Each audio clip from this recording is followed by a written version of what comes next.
time. Won't be for long. I'll be at your spot the rest of the week, Kratz. Get ready. But also want to announce a special partnership that we have going for the rest of the season and beyond with our partners at Stadium. So you'll be able to see us on the website, on their app, and a number of other spots. We're still streaming live this week on YouTube to tell our OG Foul Territory fam. So we're excited. Big change, though. Commercial breaks are going to mix in here a little bit. Can you handle the pitch clock, Kratz? Yeah, my kids call them ads. They don't call them commercials, so we're good to go. AJ? I think I'll be fine. I've done just a smidge of television in my time, Scotty. Just I'm not smidge. like, you as a rookie. Yeah, exactly. I'm such a rookie. All I knew was television for most of my life, my entire childhood. Anyway, how was your Father's Day? Everything good? Yeah, great. Yeah, everything. How was Besides yours? the kids being sick, we were going to go on a bike ride, but then they were like, I'm just sick. So no bike rides, but ate way too much food, tons of cake, celebrated my brother-in-law's birthday. Big day. Nice. Perfect. Okay, great. Well, the other thing I want to mention is today, for many of you that are off work, it is Juneteenth, where we celebrate Black freedom. And we will get into this topic a little bit more with one of our guests coming up. So guests on the slate, Freddy Peralta from the Milwaukee Brewers, Russ Dorsey, who does a great job working with Stadium. We've spoken to him in the past. We'll get into a number of different MLB topics. And then in hour number 2, Joel Sherman, super opinionated from the New York Post, is going to kick in. Friend of mine from my TV days. Yes, they did exist back in the day. And merch, foulterritoryshow.com. If you forgot a Father's Day gift, we're there for you. Go to shop. Let's charge the damn mound, please. Shakeups in the MLB standings right now. What's standing out to you guys? AJ, I'll let you kickstart things. So first off, you have the Angels moving past the Astros. And I get it. We're not even halfway through the season, but they've got a game up on them. They're 4.5 back of Texas. The Reds swept Houston. It's the first time the Astros have been swept by a team this year. They've won 8 in a row. And San Francisco just absolutely dominated the Dodgers this weekend to move up to second place in the West. And then you have both New York teams looking like shit. All of the above. Can I say all of the above? Yeah. First of all, the Reds, because no one thought we'd be talking about the Reds almost. They're, half game out, so no one thought it's even possible. And your boy, Ellie, I get it. It's been great. The Angels, again, we thought, hey, they might be selling. They might be trading Ohtani. They might look to add now. The Giants, everyone 2 weeks ago said, oh, the Giants are dead. Dodgers, D-backs, Padres maybe, but the Giants are now ahead of the Dodgers. And then you want to throw in the West, Rangers, Angels, Astros in third place, Mariners, Scotty Braun's Mariners in fourth place, and then both New York teams can't win a game. It's been great. It's been awesome, unless you're a fan of one of those teams that's not doing so well. But it's good because everyone's talking about it, and it's different teams for once. It's not the same 5 teams over and over again. So this is good for baseball. It's good when these teams call up their young players like Cincinnati and rewarded. The Giants called up a bunch of young kids. What do they do? Brought a ton of energy and brought them wins. So I'm all for this. Let's go, boys. Let's make this wild down to the end. I think it's going to be wild because we still think these teams are really in it. The teams that just got passed up, the Astros, look, they're going to be in it. But if the Angels continue to do what they're doing and Trout gets hot, Shohei is on another level right now. They're already inscribing the trophy. So it's awesome. It is going to be great. If you have 3-team races and the Central, while it might be crappy, the Central is going to be all close to each other. So I love every second of it. I want to shout out the San Francisco Giants, and already in the chat, Davis said, today feels like a good day to give the Giants the love that mainstream media doesn't give them. I'll raise my hand and say I did not expect the San Francisco Giants to be in this spot right now. Okay? Nobody did. No. Even, like I said, you did, Kratz? No, I'm raising my hand with Scott. 2 weeks ago, we buried them. Remember? Before they got on this win streak, we were like, their Diamondbacks are cruising. Dodgers are one of the greatest teams of all time for the last 5 years, 6 years. And then you throw in the Padres, they're going to come. Well, oops, see the jersey over my shoulder? That Giants one? We forgot about those guys. And Gabe Kapler, listen, he's had his ups and downs, but when it comes down to it, man, he's won some games and he's made some right decisions. And Farhan has made some right decisions for the Giants. So nobody can say. I mean, Giants fans will say, "Oh, we all knew this team was better than this," but nobody thought they'd No be where they way. are right now. If you said that honestly, you're probably lying. Yeah, there's no way. Especially with all the one. Yes, they had some nice 1-year pieces that they signed, but even during this latest stretch, Haniger went down, and I love Conforto. I think Conforto is going to get a big contract after this year, but I just feel like they're just not. Yes, they're hot right now, but I think that division is way, way too tough. So where do you put them, though? You've got LA, Arizona, San Francisco, who we're talking about. I still very much like the Padres, too, and I'll sneak this in right now. If Blake Snell is pitching anything like this, very scary ball club, because this is actually what they thought they were getting when they traded for him. This is the best Blake Snell that the Padres have had. He's coming off 12 punch-outs against the Rays. He had 12 in the prior start, too. And sure, I get it. It's against the former ball club. You want to shove it a little bit harder against Tampa Bay, a team that traded you away. But he's got an 0.60 ERA in his past 5 starts. He had 2 hits on 6 scoreless against one of the best offenses in baseball. So for me, 1, if not 2, of the teams in the West right now that we're talking about are not going to make the postseason. Who's your top 2? Who's your favorite 2 right now in the West? I'm going to go Diamondbacks, Dodgers still. Okay. I can't bet against the Dodgers until someone knocks them out of the postseason because they're going to make moves at the deadline. We all know this. And they just went through a rough patch. Yeah, they got their asses beat by the Giants, but they're going to be fine. They're the Dodgers. And the Diamondbacks, the way they're playing and the way they're pitching, that's the thing. Their starting pitching has been really good. Gallen has been Cy Young worthy again. Merrill Kelly's been really good for them, and their relievers have been better than we thought. And again, I think for once, the Diamondbacks, they got room to make moves too. So those 2 for me, the Giants, yes, they have 1-year deals. Yes, they've been nice, but I just always worry about with some of their health, some of their age, especially in their pitching. And the Padres, listen, they're supposed to be the team to beat, but until they do it, like you said, yeah, Snell's been great, but they're still not doing what we thought they should do. So until they actually do it, it's hard to put my money on them to make the playoffs. I think it's going to be the Padres and Dodgers. I think the Padres push it. I think they're slowly making. They're 7-3 in their last 10. They're slowly making their push up the ladder. And when they get about like 1.5 games out of the last wild card spot, then everyone's gonna be like, I told you this is exactly where they're going to be. So we're good to go. And then they're going to start getting that swag going. Blake Snell's not going to strike out 12 every night, but they have, out of those 3 teams, they have the most consistent pitching rotation, except for the fact that the Dodgers just keep calling guys up that strike out everybody and don't give up hits. So it's the Dodgers by a landslide there, but then I have the Padres right after that. What about the Giants? You just out the door, don't throw them away, cancel the season. Yeah, it's too cold in San Francisco. It's going to get colder as the summer goes. So note to everybody in the Bay Area, I did not say that. I'm going to throw them away. Erik Kratz said that, not me. So I just want to be very clear. I did not say that. Yep. They're going to buy at the deadline Erik too. With a K. Of course. What? How? And you're shit canning Arizona, the team that's played the best in the division. And Arizona's going to win the division. Oh, so you're taking 3 teams out of the West to make the playoffs? Obviously, the Central is one team. No, you nationally. Wow, That's okay. easy. No, that's breaking news because you would think the Braves are probably going to be in, right?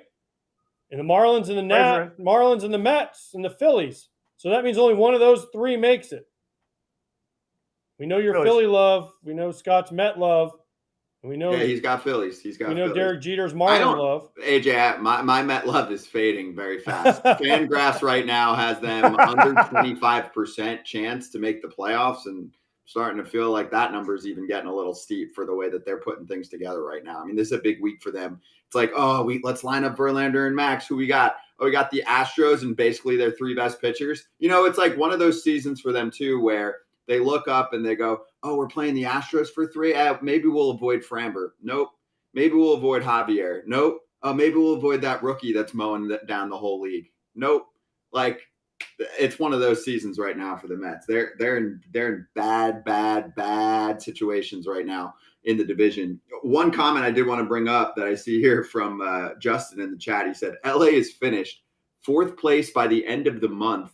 Worst pitching in the division, worst bullpen in the league, inconsistent offense, owner most interested in saving money than investing in the team. San Diego and San Francisco hot right now. Who do you like in their rotation besides Kershaw? Gonsolin's awful. That's pushing it. Miller and Sheehan are rookies. They're prone to inconsistency. Urias hurt, hasn't been good this year. Grove awful.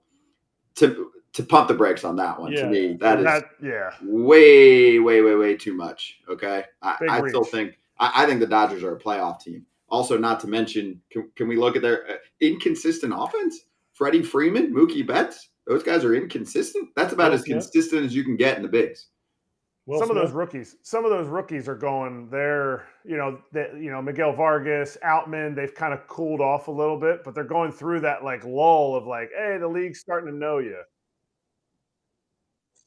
So it's one of those things that we sit there and we're like, okay, yeah, there's some inconsistencies, but the Dodgers are solid because they have, 2 top 10 players in the game in their lineup, and every rookie they call up just keeps.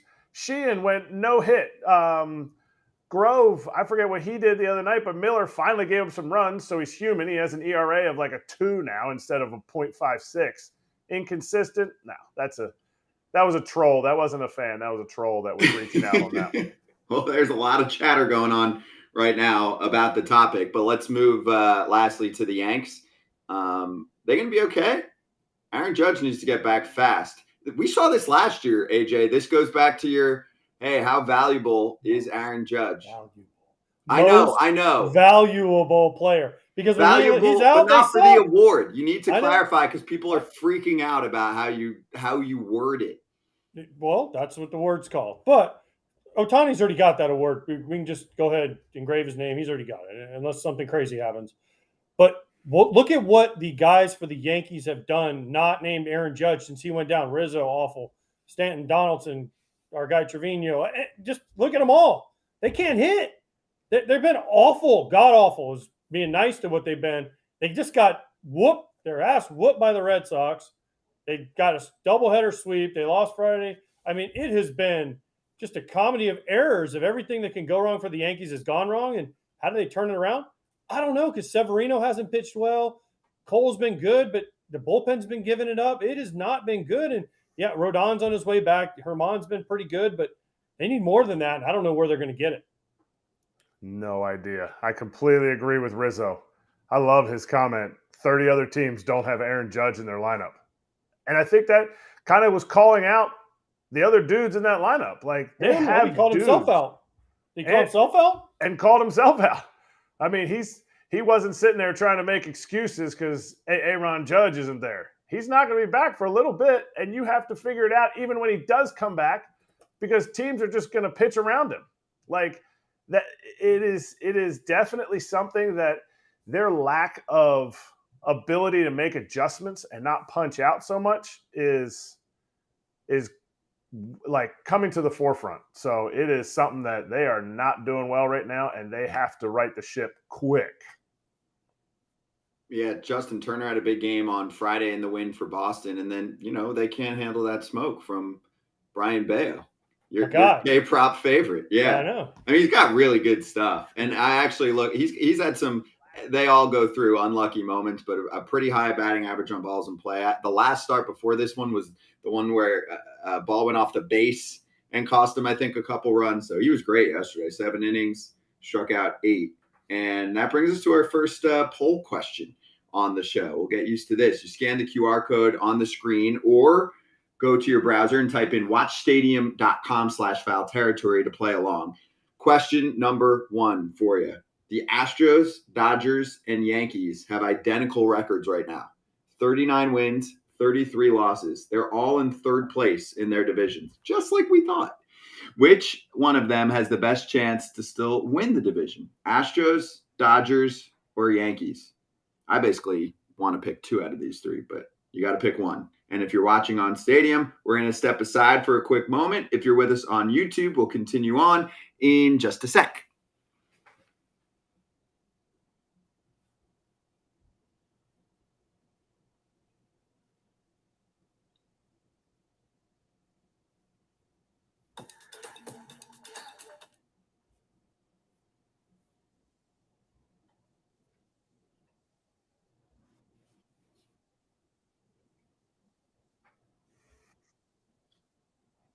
What's up, everyone? Scotty Braun, Erik Kratz, and AJ Pierzynski. If you're with us on YouTube, first time we're doing this where we're going to be on Stadium, which runs their shows on the app, on website, on some TV, if you've got it. So we're going to run through some MLB standings for you. And by the time we get through that, we'll be back.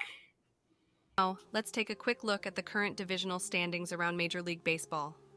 In the American League East, the Rays maintain a solid lead over the upstart Baltimore Orioles, while the Yankees, Blue Jays, and Red Sox are currently all in wildcard contention. In the American League Central, the Twins hold a narrow 2.5-game lead over the Guardians, while the Tigers, White Sox, and Royals are all working to try and get back to 500. In the American League West, the Texas Rangers lead the division by 4.5 games over Shohei Ohtani and the Los Angeles Angels of Anaheim. The world champion Houston Astros and Seattle Mariners remain in contention, while the Athletics have fallen over 26 games back. Over in the National League East, the Braves maintain a solid lead over the Marlins, while the National League champion Phillies remain in contention. The Mets are currently 12.5 games back, and the Nationals are 18 games back. In the NL Central Division, the Brewers are just a half game ahead of the up-and-coming Cincinnati Reds, while the Pirates are just 2.5 games back. The Cubs are nipping at the Pirates' heels and are just 4 games out of first place, while the Cardinals are currently 8.5 games out. In the NL West, the Arizona Diamondbacks maintain a 3.5-game lead over the San Francisco Giants, while the Dodgers and Padres hold. What's up? We're back, and everyone watching us on Stadium for the first time, Scotty Braun, AJ Pierzynski, and Erik Kratz, as we're wrapping up the weekend here on FT Live. Did you see the Brewers-Pirates series, Kratz? Did I see it? Come on, of course I did. That's one of my 9 teams I have to watch that AJ says I'm a fan of, or they're my team. So it's pretty much, yeah, I have to watch them. It was awesome. Which one? The Pirates or the Brewers, or both? Exactly. I killed 2 birds with 1 stone. That helps me watch less games then. Yeah, Pittsburgh is struggling now. They've lost, I believe it's 6 in a row for the Pirates. They're still hanging around towards the top there, and Cincinnati's making the most noise in that division. 8 in a row, and they're going to buy. And I think for me, the Reds' offense looks great, and there's more guys coming back, right? Votto's on his way. There's some more on the injured list, Will Myers and Nick Senzel. That starts to add some nice depth to this lineup. So I'm good there. Who just came back? Fraley just came back. I like the lineup. It's easy for me, but the problem is it's the same as everyone. They need starting pitching because even the bullpen's been pretty good. Even maybe you add a piece. They don't need the high leverage guys there, like your 9th inning guy or your 8th and 9th if you're in a big spot and you're in the postseason or you're down the stretch. Alexis Diaz is probably a top 5 reliever in the game right now. No, I wouldn't go that far, but he's pretty good. Yeah, top 10. Not yet, but he's pretty good. Here's the thing about the Reds for me. You're talking about Will Myers. You're talking about Joey Votto. When they come back, does it mess up what they have going? Because they're going right now off of young confidence, young things that they don't really know what they're doing. So they're just going out and playing.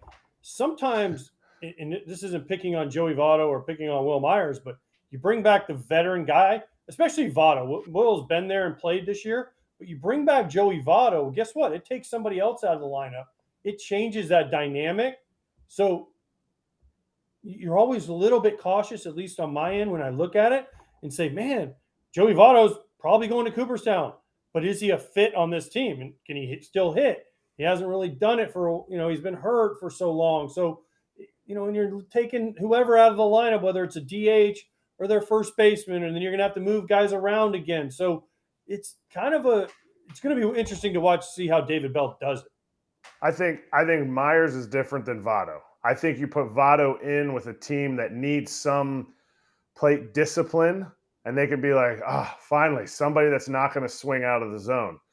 As long as these guys stay aggressive, part of their reason they hit so well is they have a lot of contact out of the zone. With that, they have chase out of the zone too. So that's why they're up in the league in strikeouts.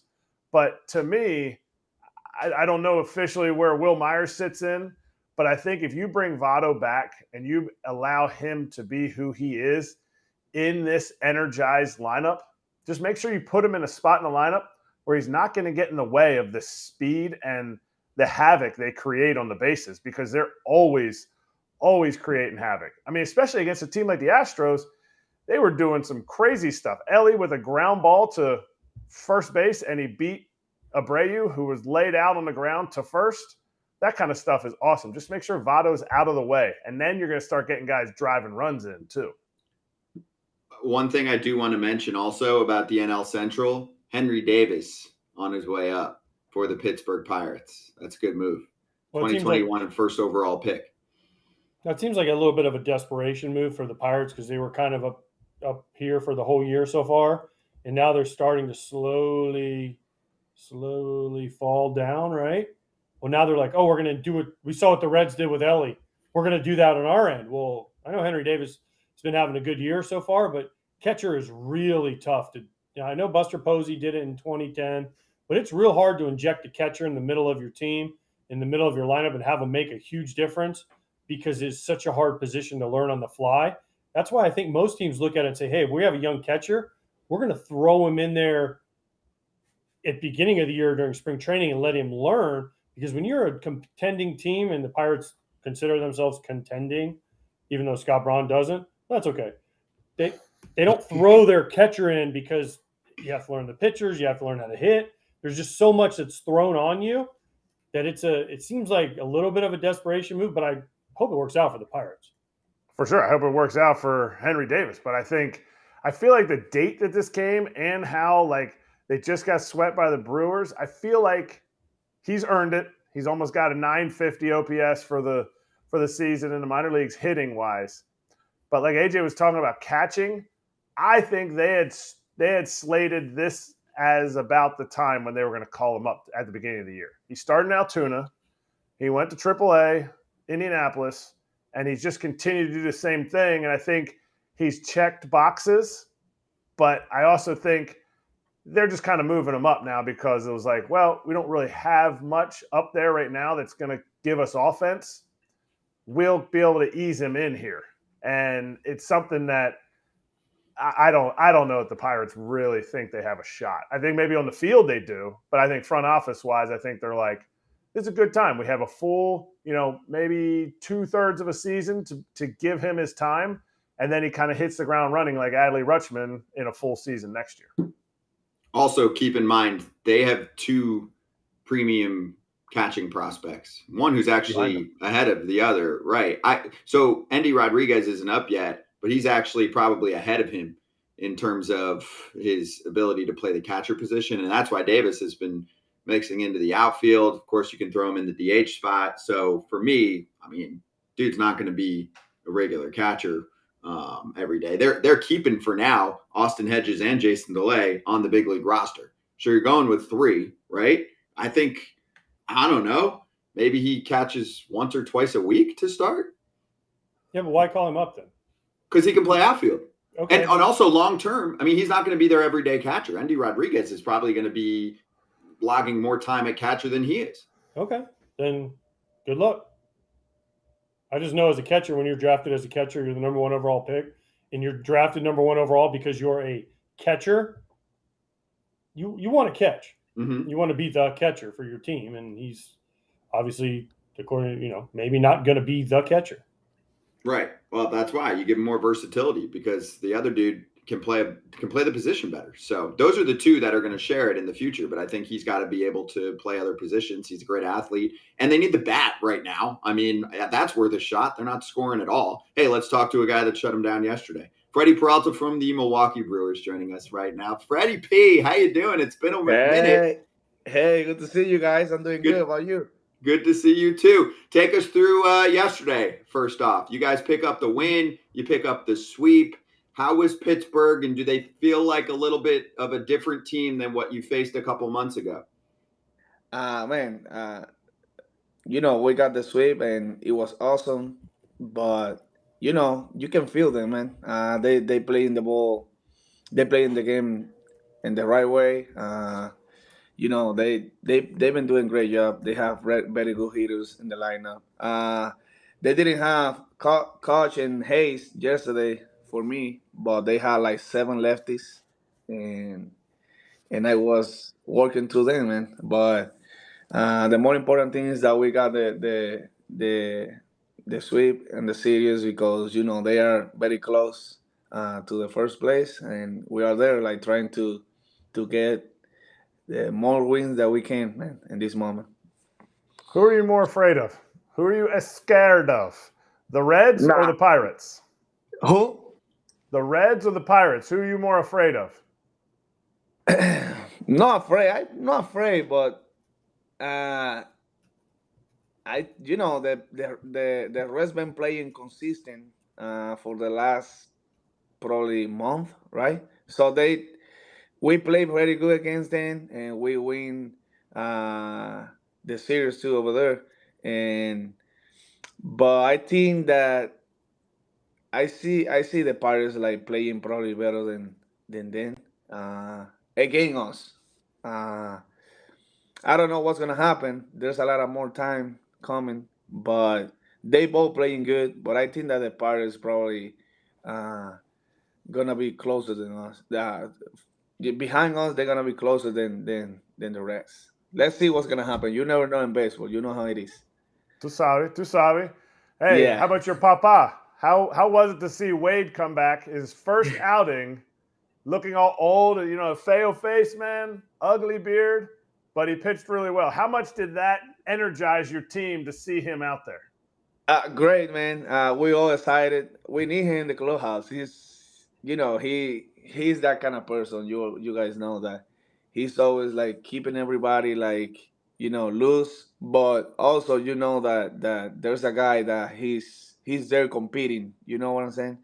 And it was fun, kind of fun for me, and a little scary when the day that he did his outing in rehab assignment, the day that he pitched, because after the game I saw that he threw 5 innings, and I was like, damn, I know him, and I was like, it's the first time that he's coming back to the mound. He threw 5 innings. This I was like kind of weird, and I went to the training room and I asked the head trainer like, hey, what happened with Miley? He threw 5. It means that he's good, but you know him that he's trying. He probably say something down there. He was doing good and feeling good, and he probably say like, "I'm gonna come out because I wanna be in the big leagues again." That's what I came to my mind. But he told me that they were swinging a lot, like innings of six pitches innings, and he was coming out because he was feeling good. And then when I saw him coming back, I asked him. He said, "Hey man, they were swinging. I got lucky that they were out, but they were swinging everything, no matter what." And you can tell, man, that when he got the ball here, like 3 days ago, he was doing amazing and feeling very comfortable. It's nice to have him back again. Hey, to follow up Kratz's question for you about being scared, was Kutch and Hayes scared to face you yesterday because they didn't play? They didn't want full menu Freddy or what? No, I don't think they have some. I don't know. They have some reason. Probably maybe they want me to face all the lefties. I don't know. I'm not sure. I was surprised too. When I see the lineup in the morning, I was like, dang. I was like trying to look how I'm gonna pitch to these guys, and they both are not in the lineup today. But it's how it is. You never know. Made you happy though, right? No Kutch, no Hayes. You're like, okay. Lots of They punch outs for me. Lots of combos. Yeah, they very good hitters, man. They both very good hitters. Eh, Speaking of left-hand hitters, what the hell's gotten into Yelly? All of a sudden he's back. He comes on the show. Now he's going deep. He's hitting. He's getting on base. He's stealing bases. He's like the old Christian Yelich. Yeah, he's what is impressive for me, like the how smart he is, like for stealing bases. I don't know when he goes, he's gonna be safe. I don't know how he do that all the time that he's on base. Like probably I don't know. This is me, but probably 85% of the time that he's on base, he's gonna score, and it means that it's very important for us to have him like on base, and he's doing that. And man, I'm so happy. It's very important, like for the team, like when you see him like feeling more comfortable, and like you say, man, the old Christian Yelich is coming back. Yeah, he's got the OPS above 800 now after the 2-for-3 yesterday, talking to Freddy Peralta of the Milwaukee Brewers. So, Freddie, you guys are in first place by a half a game. Pittsburgh falling back a little bit. Here comes Cincinnati. So, what have you seen from the Reds? They've now won 8 in a row. And I don't know if you've heard about this. If not, I'll inform you right now. They are calling themselves, jokingly but having fun with it, America's team. Now, some of their fans have said, hey, we're America's team. You know, it's a great story right now. It's a team that's been rebuilding for a while. Are you okay with a division rival being called America's team, or are the Brewers really America's team? Oh my god. Oh my god. I don't know. I don't feel it like that. Oh, being honest, I don't. I don't see. I don't see it like that. I don't know that, but that's true. Is gonna happen or what? Or he was just like, because I don't know anything about it. They've been saying it, so they've been joking. So apparently, the first time I saw it was about a week ago, and fans were saying it in the stands. And they had a great win. And post game, they had two of their better players, Jonathan India, who's kind of their captain, and Matt McLean. And they were joking on the post game, going, hey, we're America's team. And they're like, where'd that come from? They're like, fans are saying it in the stands. Oh, and they're like, God. this is America's captain, Jonathan India. So I remember years back, they used to call Paul Goldschmidt America's first baseman. So it's funny. It's fun. They're having a good time with it. Yeah. You guys actually play in American Family Field, though. So you've got the American already Oh, attached to it. we got a little bit of that already. So yeah. and you said they having fun, man. And that kid that the Dominican kid that they just call up, Jesus, it brought more energy to them. So that's why I said earlier that we don't know, yeah, but we know that they both playing really good, the Reds and the Pirates. But they have something now that is very important for the team, and that they brought a lot of more energy to the team with that kid. So he's doing good. He's all over the place now. He's stealing bases. He hit the ball hard and all that kind of stuff. But let's see. We're gonna face him soon.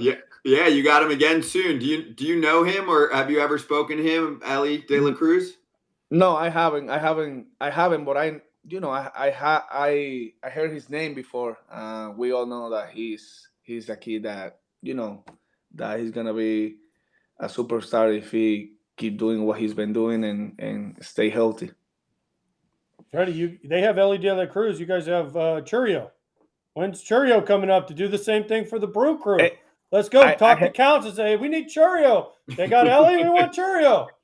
I heard good things about him, man. Like a week ago, and I think that he got called up. He moved to the next level, so he's getting closer and closer. I don't know what's gonna happen, but since spring training, we all heard about him, and if he moved to the next level like a week or 2 weeks ago, it becomes something. We never know. You know how it is, and we are a team that I've been here for 6 years already, and what I can tell about this is that about this thing is that they give you the opportunity to be you yourself, and if you're doing what you need to do, you're gonna be up here no matter how or when, but you're gonna be here, and they're gonna give you the opportunity. So let's see what's gonna happen with him. ¿Quién más importante para todo equipo? Solo Yeli. Otra persona. Who's the most important person besides Yeli than on the whole team? On the whole team, you mean that we need him to, or like as a teammate and all that he brings to the team? Everything.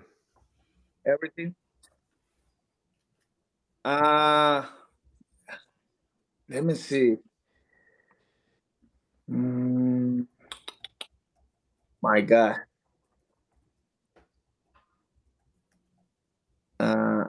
let me check. Let me make sure. I want to make sure on this because we have we have Willie right now that he's a little struggling with the bat, but he is still, you know, playing hard every day. He brings all the energy to the team. He's the same guy, no matter how he does in the game. It don't matter. He's the same guy every day. But I think that that's the bat that we need, to be back again, and then we're gonna be like crushing it because all the guys are putting everything together. You see Wimmer, now we have Willie, Miller is doing his everything too. Rowdy is there when, playing the defense and hitting homers and bringing all the RBIs. So we all doing everything together. And but I think that Willie is gonna come back soon. His bat is gonna come back soon, and then everything's gonna look more different because we're in first place. But before the Pirate series, we had like 5 game losing streak, and we were really uncomfortable about it because we like to compete and fight. You know what I'm saying? And and we were looking a little different, and it was hard for us. But now we came back, and we're doing our best.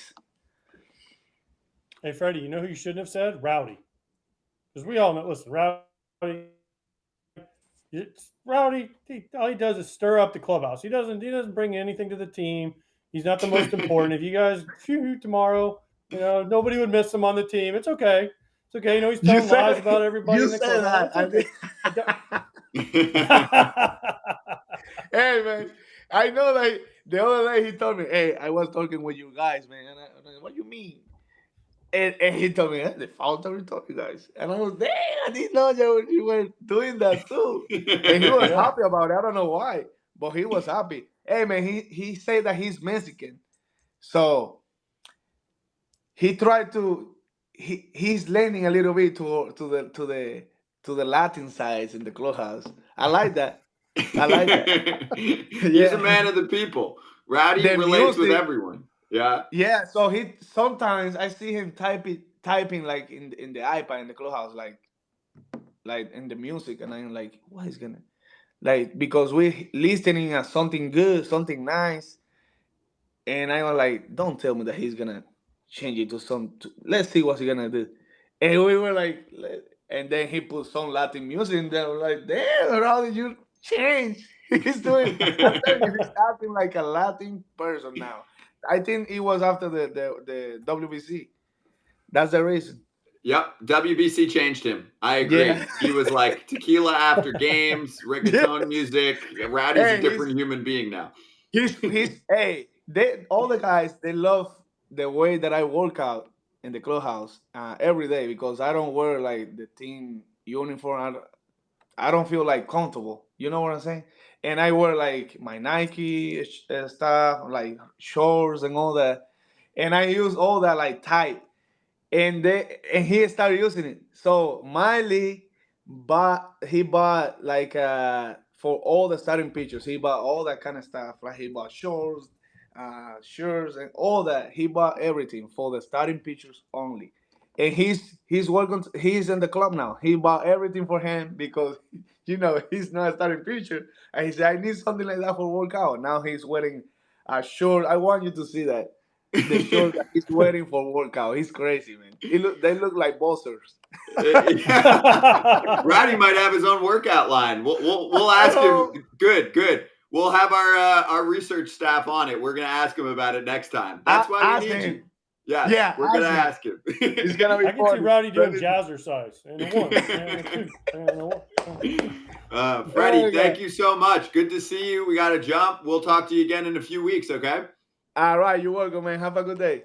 You too. Cheers, buddy. We'll see you Buena soon. suerte, Freddie. Freddy Gracias. Peralta of the Milwaukee Brewers with us. He's the best. We'll be right back on Stadium. If you're with us on YouTube, we've got something coming up for you.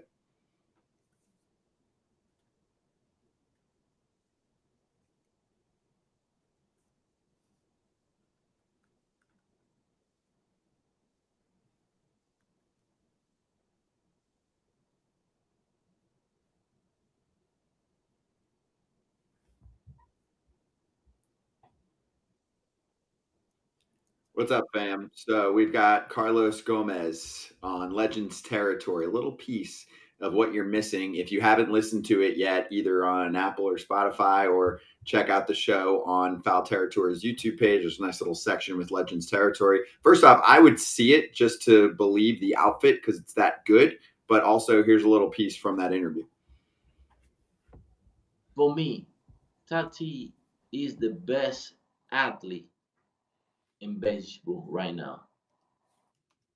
No matter what he like people think, like he born for this. That guy is legit. That guy is an athlete. You can put it in any sport and he gonna adjust quick.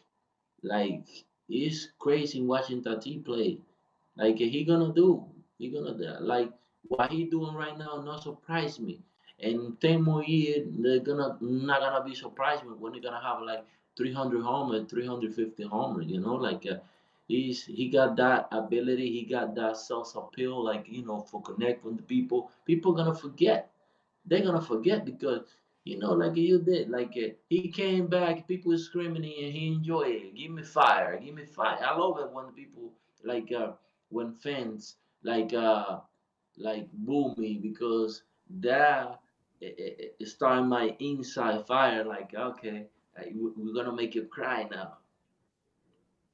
Legends Territory, untold stories, unfiltered takes from the biggest names in baseball history. Episodes every Wednesday on YouTube, Apple, Spotify, wherever you get your podcasts. You can also find that playlist at the website below. Carlos Gomez had a lot on how he felt like he was misunderstood as a player. He felt like he was ahead of his time in the way that he celebrated and how emotional he was as a ball player and how that frankly pissed people off. And he was like, I should have been born during this era. So make sure you check that out. And for the YouTube fam, we're coming back on Stadium right now. We're back for everyone. Scotty, Braun, AJ, Pierzynski, and Erik Kratz, ready to unveil our first poll results. So we asked which team has the best shot of winning the division out of the Yankees, the Astros, and the Dodgers. While we're looking too, what was your selection? I was between the Astros and the Dodgers. I don't think the Yankees can win the AL East at this point. I think they're a wild card team. AJ? Definitely not the Yankees. For me, it's the Astros, even though I don't know that any of the three are going to win the division. But the way the Dodgers pitching is beat up, the Astros has beat up pitching, but they still have their core guys. So for me, it's the Astros just because the Rangers aren't the proven team that neither are the Diamondbacks, but I just feel like the Astros have the pedigree to figure this out. I think it's the Dodgers. I think the Dodgers come back. They keep bringing all these rookies up that just keep throwing the ball well. So when guys come back, I heard Walker Buehler might be able to make it back. I don't know what he'll give them starting pitching wise. They're going to weather this whole Kershaw, mitigating his innings at some point during the season. I think the Rangers are just too good for me to pick the Astros. I think the Astros might be a better team than the Dodgers, but I think the Rangers are just too good to catch. I see the Astros kind of leading the poll here, and then the Dodgers. And yeah, I mean, the obvious results here, most people saying Yankees don't really have a shot at this point of climbing their way back. There's just too much competition in the AL East. There's too much of a buildup here right now from Tampa Bay. Baltimore looks really strong. Also, your boy Aaron Hicks just continuing to shine with Baltimore. It's one of the funniest stories of the year. One more poll to run at you for the day here for the first hour as we're on Stadium. And there it is. Capture it with the QR code and get involved. The best chance of cracking the postseason from the three teams we covered earlier. Angels, Giants, Reds. Which team has the best chance in your mind of making it to the postseason out of that group? Scan the QR code on the screen, or you can go to watchstadium.com/foul territory and sign in and answer the question, and we'll show you the poll results coming up in just a little bit. So think about that one as well. Obviously, this applies to division winner or wild card, so go for it. And let's actually bring the question right into our next guest, Russ Dorsey from Stadium, joining us right now. Russ, how you doing? Great little setup you got going on. And yeah, give us your answer to the poll results while AJ gets ready for this What a battle. bad guy. My first appearance, and AJ brings out the UF hat while I have my ORU shirt on. That's not right, AJ. I thought we were boys. We are boys, but that doesn't mean we can't have fun with each other. I mean, my team won. I'm with you. I'd be doing the same thing if ORU came back in that game. Of the three teams that I think can make a run at the postseason, of the Reds, who are the other two, Scott? So we've got the Reds, the Giants, and the Angels on like very different situations. All right, so I can't say the Giants because you'd have to. I think the Dodgers are a better team, and I don't think there's anything stopping the Diamondbacks. While I don't even know if they'll make the postseason when it's all said and done, when I look at the Angels, you're gonna have to jump the Rangers and the Astros, and it's gonna be tough to get two teams in the postseason out of AL West. So I'm gonna say the Cincinnati Reds because you look at that division, they are right there at the top. They're third in runs scored in baseball in the last month. If they get a little bit of pitching at the deadline, what's slowing them down? No, it's a good call. I like that. I agree. And I mean, the pathway for them is it's division only, right? For anyone in the National League Central, I doubt anyone's going to be a wild card team in that division, but Cardinals look terrible. The Brewers are still dealing with a ton of injuries. We just were talking to Freddy Peralta about how they're kind of back on the up. Pirates, forget it. I've been on that train since the jump. So let me ask you about where you were just at. You were covering Mets and Cardinals. So give me your take on which situation is shittier right now, the Mets or the Cardinals? I look at the New York Mets, and you get Pete Alonso back, and that's huge because their offense really needs the guy that's going to carry them. I know I look at Francisco Lindor, and over the last 30 games, he's hitting a $198. That's not really going to get it done. You've seen some flashes, especially with the ability to get on base. He's drawing walks. He's still hitting the ball at the ballpark. And you're starting to see more of the guy that the Mets thought that would be right along with Pete Alonso. Tommy Pham has been really big for them over the last couple of weeks or so. So having a consistent bat that you can rely on in Pham is really important. And I think they create a lot of depth. And you bring in guys like Marte, you bring in Mark Canha, having a Daniel Vogel back. These types of guys that you're going to need throughout a 7-month season when your horses go down, when a guy like Francisco Lindor is on a cold streak. When I look at the Cardinals, you're starting to see them break out of it a little bit. You know, Nolan Arenado has bounced back and looked more like himself. Jordan Walker, since he's come back from AAA, has been fantastic for them. Had a homer in yesterday's game too. But it's going to be an uphill battle for the Cardinals. And I think they realize that. They created a really big hole for themselves in the NL Central. The saving grace for the Cards is they don't play in a good division. And they could have a hot month of July or August and be right back in that race. What do you think the chances are? What do you think the chances are of the Cardinals getting back in it before the Mets get back in it? I think it's easier, actually, for the Cardinals. I know you look at the standing and say, all right, they were the worst team in baseball 4 days ago, or worst team in the National League 4 days ago. What makes you think they're going to jump back? But you look at the division, while the Cincinnati Reds are a really fun story, they're still kind of in their build, right? You don't think of them as a team that's going to make it to the postseason yet. I look at the Chicago Cubs that are in a similar situation. Like, they added Dansby Swanson, they added Jameson Taillon, they have Marcus Stroman and Steele in that rotation who have been fantastic. But I think if you ask people in that organization, they're still in a build. You look at the Milwaukee Brewers, who have been there at the top of the division for the last couple of years or so, and they're usually always there in the month of September. So to me, that's the real competition if you're the St. Louis Cardinals. And that's no disrespect to the Cincinnati Reds because they've won 8 straight games. They're not afraid of anybody, and that's how you should think of it. But if you're the Cardinals, you have to look at it and say, all right, we still, from a talent standpoint, probably have the best roster in the entire division. And so you have to start putting series together. You have to start putting good weeks together and rely on your talent to win out at the end of the day. All right, one more I wanted to get to you on Kansas City, and Vinny Pasquantino goes down. And do you think that the Royals or A's are a worse team in Major League Baseball this year? And really just wrap that into where are we at with Kansas City? We know where we're at with Oakland, right? It's like a long-term rebuild. Let's be good when we move to Vegas. But Kansas City is trying, and it's not working.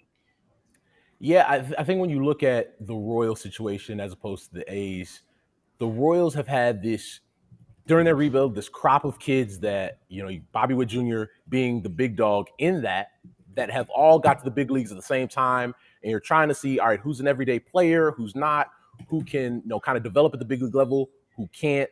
And, Bobby Wood Jr. was so good last year. And we had a great crop of rookies last season. This year, he's kind of been a little cold, and you take those lumps. I think sometimes we take for granted how these kids can come to the big league level and be 900 OPS guys and steal 30 bags and make the All-Star game.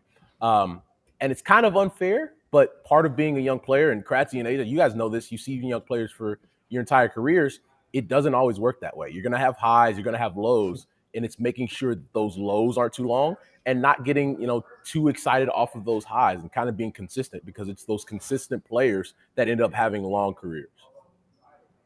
All right. Tell him, AJ, as we sign off. Tell him. I mean, hey, your team won in basketball, so Florida had to get them back in baseball, okay? So we're even. We're 1-1. Maybe Oral Roberts can win again and get their ass whooped again by Florida. Florida can go on and win. I'm just saying.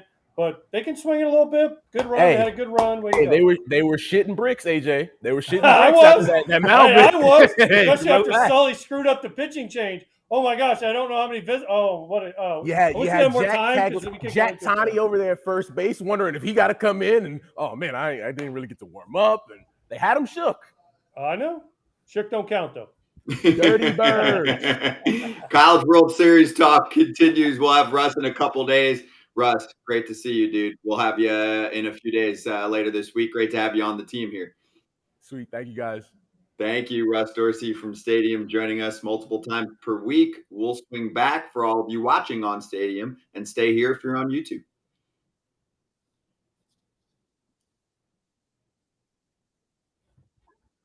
All right, if you're with us on YouTube, let's run through some division looks from our friends at Bet MGM right now, including division odds, pennant. Here's your insights. World Series odds as well. We're going to give you our picks coming up in just a moment too. As you can see, AL East favorites, the Rays, pretty heavy favorites at this point too, at -500. And then in the AL Central, the Twins at -275. I actually still think, and this is why I see it, the ticket and the handle heavy on the Guardians. I think the Guardians still have a shot. The Twins offense just looked dead again this past weekend against the Tigers. There's the Rangers at +115 out west. Oof. The Braves at -1200, although I feel really comfortable about that, Kratzy. I'd lay down 1200 to win a hundo for the Atlanta Braves. I mean, nobody's catching them in the NL East. I would be absolutely shocked beyond belief if that happened.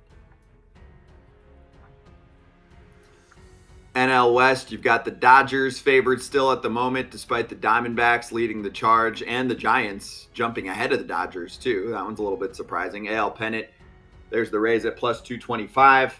And just so you all know, when we swing back, we'll go over our locks. We'll reset at the top of the hour, and we can bring on Joel Sherman to give us the national perspective. The insider is going to be with us. There's the NL pennant with the Atlanta Braves and World Series movement at the moment. Atlanta making a big push, according to BetMGM's odds, along with the Rays. Highest ticket for the Braves, the Yankees, and look at the Padres in there as well.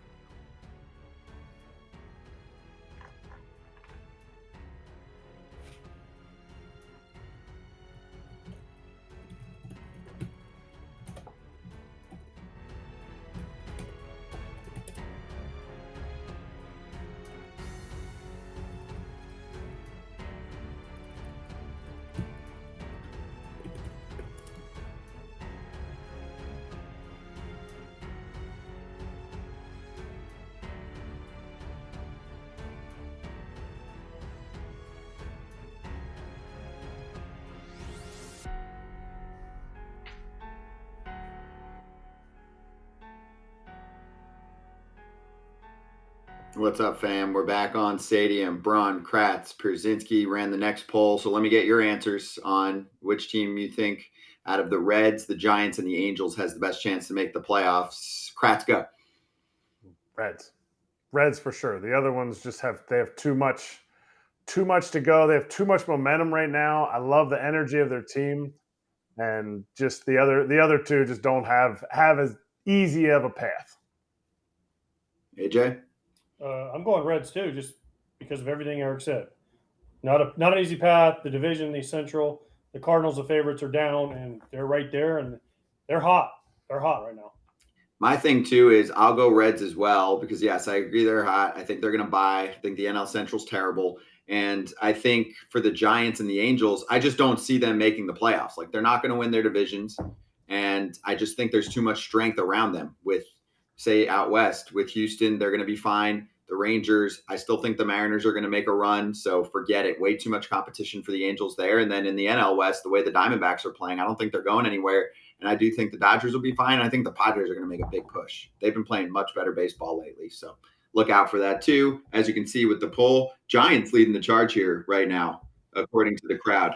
Thinking, it keeps moving, but thinking the Giants had the best chance to make the playoffs, maybe as a wild card team, I guess. This was fun. Appreciate everyone for tuning in to the stadium version of Foul Territory for the first time. And we will continue things on YouTube for the next hour, as we always do, 1 to 3 Eastern, live for the world. Foul Territory coming back at you in just a moment. Stick around in our YouTube page and let's talk.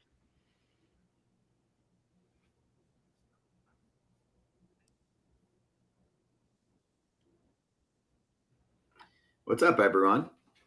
We are still here in the Foul Territory YouTube page in our channel here for the next hour. We'll have Joel Sherman joining us in about 5 to 7 minutes. So let's get ready for Pop Off, presented by Cookie Pop, Candy Pop.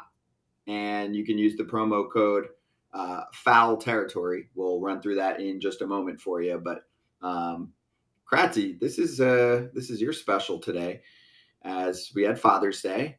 And for one very beloved ball player in the city of Atlanta and in the Georgia area for Braves country, they love Charlie Culberson. His dad was scheduled to throw first pitch on Sunday. Michael Harris II's dad is taking over. Why? Because Charlie was designated for assignment and booted from the big league ball club. So it would have been super awkward to have those two on the field when Charlie's not currently on the major league squad. He's had good times with Atlanta. To me, it seems like the timing was a little off here because they needed to make a move. Sean Murphy got hurt, right? But what do you think? I mean, yes. From a team standpoint, I understand. I get it. Like, you needed to have a third catcher because Murphy's, I don't think he's on the IL, so they needed to make a move there. But Jiminy Christmas, like the guy's dad was coming in to throw out the first pitch to his son. I mean, play catch play, have a catch, whatever you want to say, on a big league field with his dad. And this one hit home for me because in 2015, we had a Father's Day trip planned. We had the whole, the crew, everybody's dad who was able to make it in was coming out. We were flying from, it was going to be a short flights, so it was awesome for the dads, but it was KC to Chicago and then Chicago to the Cardinals. We were going to, do a bunch of father-son stuff, the whole trip, and I got fired that, basically a week and a half before that. And so all my dad's flights and everything had to get canceled. And it sucks. It sucks for the family. It sucks for you as a player because you're getting fired. And the thing was, to me, Charlie's, the team has to have a little more feel. Culberson, he was there almost a month, didn't have a single at-bat for the team.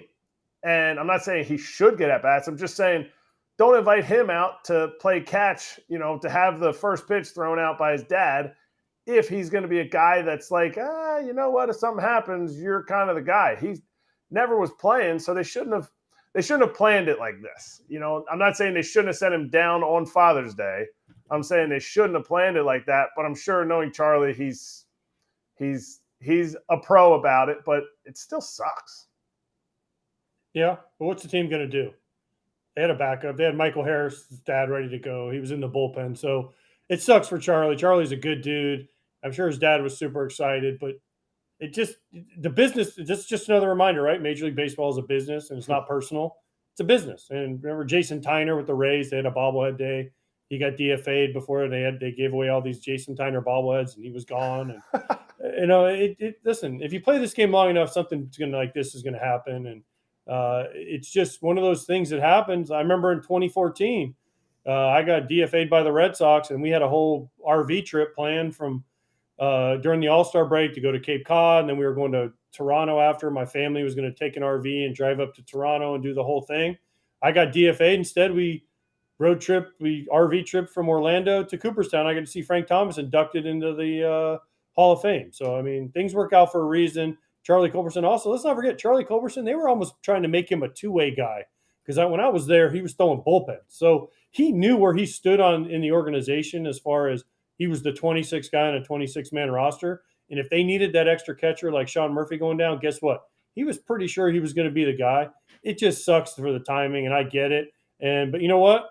Because this happened, we're talking about Charlie Culberson more now than we probably would have the whole year. Could this have been done any differently? That would have pleased all parties? Because the Braves, I mean, I get it for Atlanta. Can you imagine if, they feel like they're short a catcher or something? They're like, oh, we kept Culberson for a day because his dad had to throw out first pitch. Then it would have been the leading story on this show, wouldn't it? Yeah, no way. And then imagine if something happens to Darno and Charlie Culberson has to go catch and they lose a game because he has to go back there. Right? There was nothing else they could do. It just sucks. I mean, it's kind of like Kratz says, have a feel by the organization and say, okay, Michael Harris is also from Atlanta.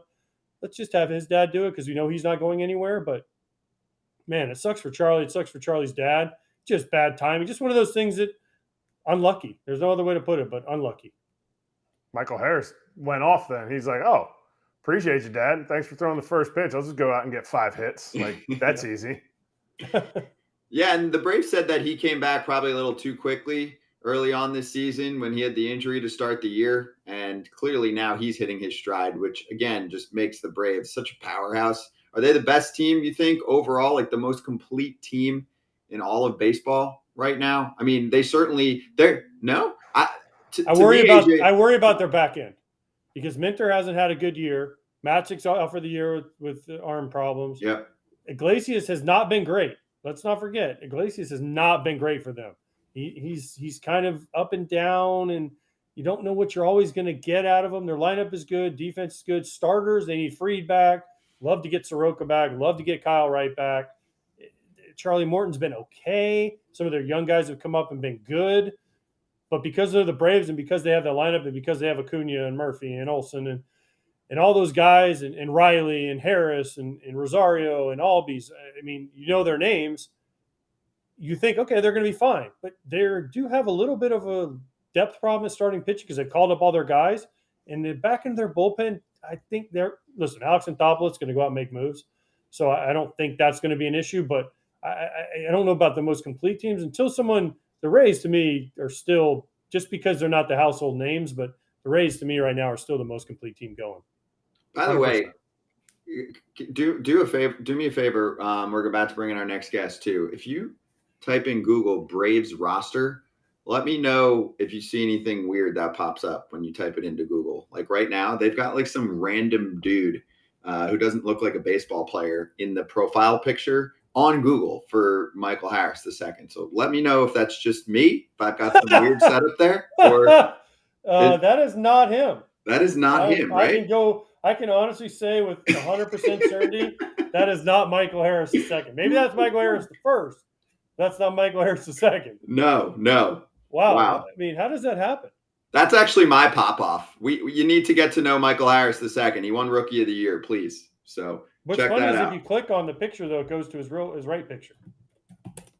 Right. So there's a glitch in the system right now. And there's my pop-off. Visit cookiepopcandypop.com and enter code FOULBALL for 20% off. Get the good stuff. And sometimes pop-off just kind of naturally happens. By the way, can we update Google like the Braves players? Besides the fact Michael Harris is not Michael Harris, but you have Olsen and Murphy in A's hats, Arcia in a Brewers hat. I mean, Dylan Pillar's in a Blue Jays hat. Darno's in a Mets hat. Sam Hilliard's in a Rockies. Charlie Morton in a Rays hat.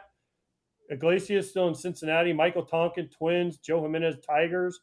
Kirby Yates, I think, is in a Padres hat. Like, can we do something better? Can we be better, Google? There's my pop-off right now. But the fact that Michael Harris, that's the worst one. I've got That's some why. friends over there. I'm going to send them a text after the show. It's something I would expect from Twitter these days since they got rid of like 80% of their staff, but Google's better than this. So I will make sure it'll probably get fixed like the second I send it, or they might even like have some AI listening to this show. So anyway, let's bring in a friend of mine for many years that I worked with for many years. Excited to have him on this show as a guest for the first time on FT Live. Joel Sherman from the New York Post joining us, and also does a great podcast every week with John Heyman called The Show. I'll get into it more as we move along here. Joel, great to see you. How are you? And I'm in New York right now too. How pissed off are Mets and Yankees fans at the moment?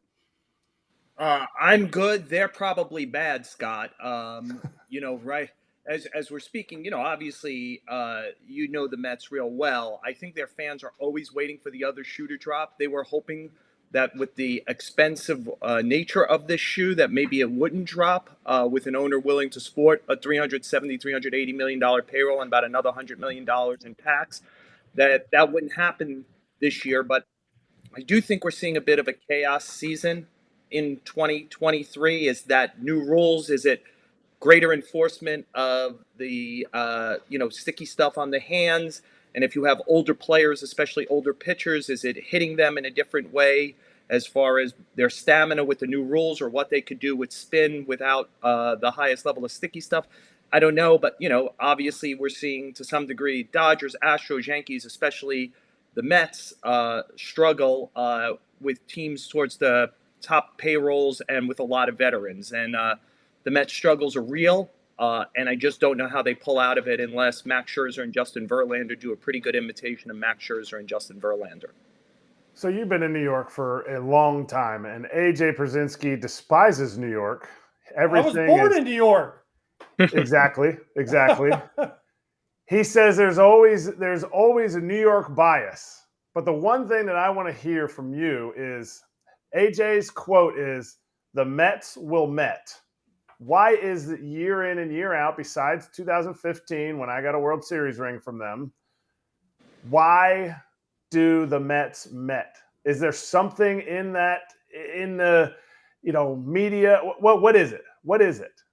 Yeah, it was the New York bias that helped Derek Jeter win all those MVPs, I guess. Anyway, I think that the Mets have a cultural issue that probably was similar to the Red Sox at one point, which is when things go badly for a long period of time, you wait for the bad thing to happen.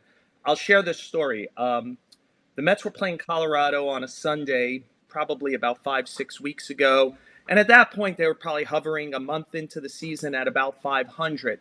And my rule of thumb is when a team opens the building to reporters, I'm there, because, I think it's your job, but also you never know. You go up to the press box, maybe you see people who are rehabbing, working on the field, maybe you bump into people. You should be open to the possibility of reporting at all times. And it was a very quiet Sunday morning, and I was moving around the building a bit. And I could feel it. The thought I had is, the Wilpons could leave the Mets, but do the Wilpons ever really leave the Mets? Like all the security people, the traveling people, etc. There's an infrastructure there that Steve Cohen hasn't gotten to. And you could have convinced me the Mets' magic number to be eliminated was 1 that afternoon. About how downcast everyone was. They had lost the game the night before, a tough game. But it was still, again, I believe it was the first week of May.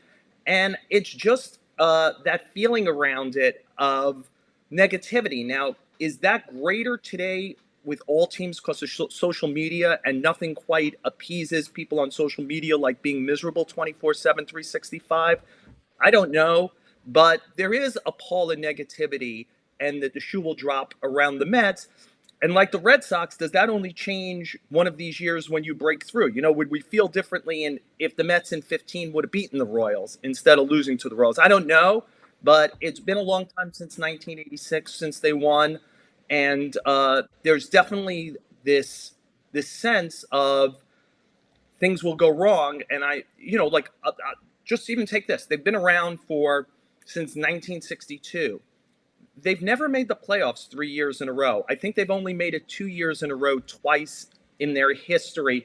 I think they've only made the playoffs in the same decade once in 1986 and 1988. And, you were talking about New York. There are inherent, especially financial advantages in New York where you think the playoff arc would be different, that they could do something sustained. But they simply have never been able to sustain success. They won 101 games last year, and for good chunks of the season, you could have argued were the best team in the sport. And then they got eliminated relatively quickly at home by San Diego. And then again, they built in the offseason, and I think the feeling was, they'll be really good again, and they haven't been really good, obviously. It felt like you were talking about the White Sox, not the Mets, not making the playoffs in back-to-back years and not doing that. I mean, why you got to take a shot at the White Sox? Why can't you just talk about the Mets? I think you're making some stuff up here, AJ. Thank you. That's what I tell them every day. I think that's called straw man in other parts of America, but yeah. Okay. Well, okay. So, Joel, lastly on the Mets, looking ahead at their schedule, it doesn't get much easier when you're running into Houston, some of their better pitchers this week. I know JV and Max are scheduled to pitch in this series. Then it's a Phillies team that's playing much better ball. Brewers have bounced back lately. Then they have the Giants running into the next month. My point being, I know it's a little early, but it's not that early anymore. If 3 weeks from now, they're in the same spot in the standings where they have zero chance, which I already think is the case in the division, and they're safe like they are now, 5.5 games back with a billion teams in front of them, are we going to be talking about others but focusing on Max Scherzer potentially being dealt by the team? Because if they're being realistic with themselves and they're not a playoff team, this team still needs a lot more farm system depth to be the Dodgers that they want to be and be a contender every year and finally make the playoffs in consistent seasons. So shouldn't they do that if we fast forward and this is what they look like? I think it's good. Look, I think all teams have to be open to all possibilities. And it's, when you become defiant, about positions you won't take, I think it's a mistake by front offices.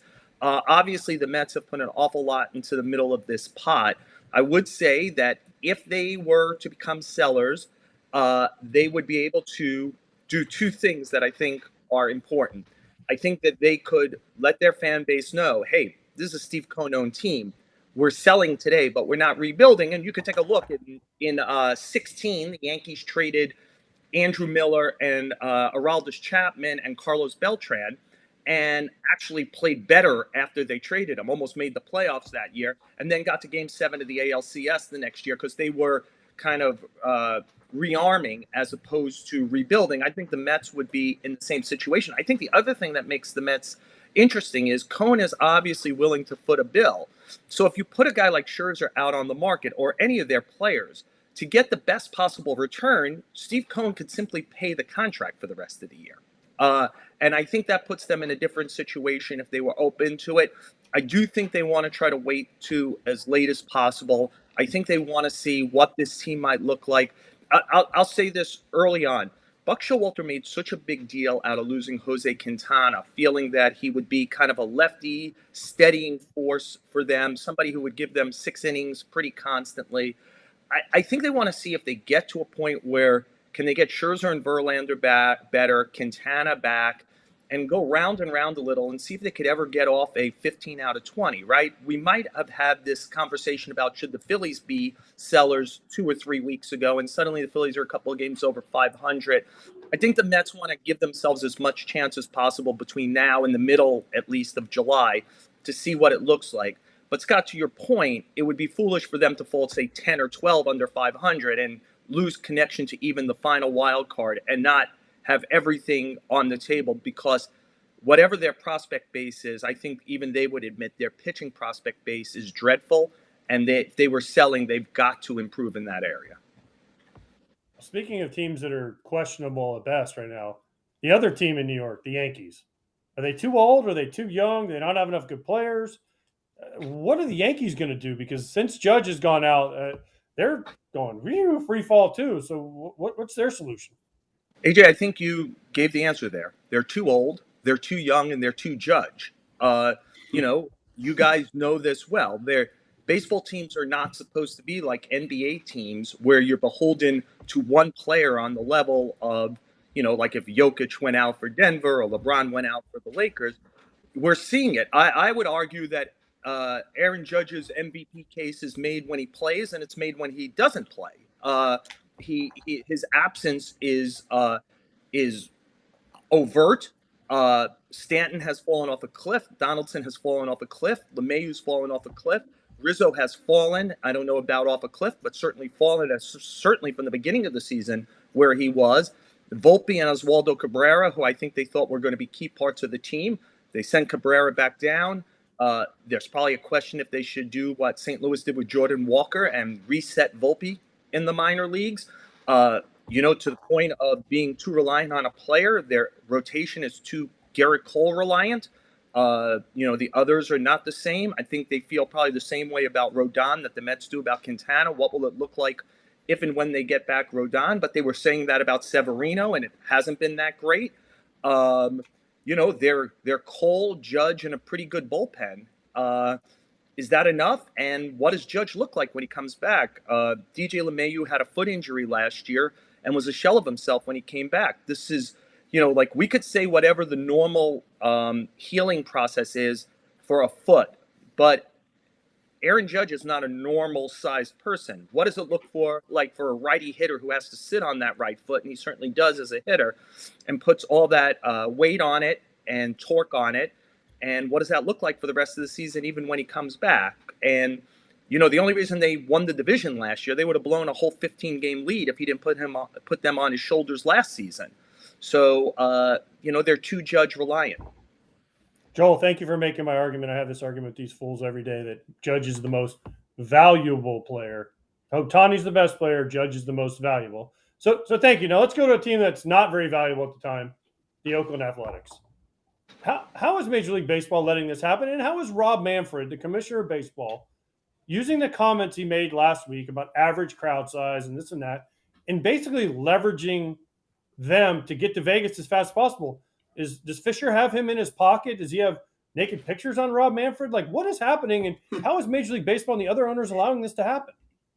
Well, they haven't allowed it to happen quite yet, right? The owners still have to vote. I assume that we didn't get to this point unless it's going to pass and get through.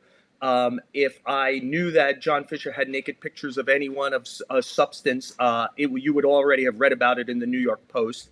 Look, I think that this has felt like a done deal for a while, which is what it's felt like from 3,000 miles away, guys, is John Fisher tried just hard enough in Oakland not to be able to get a deal and, wanted to get to Vegas. I do think there might be a bigger question someplace along the way, a bunch of bigger questions. I'll throw two out.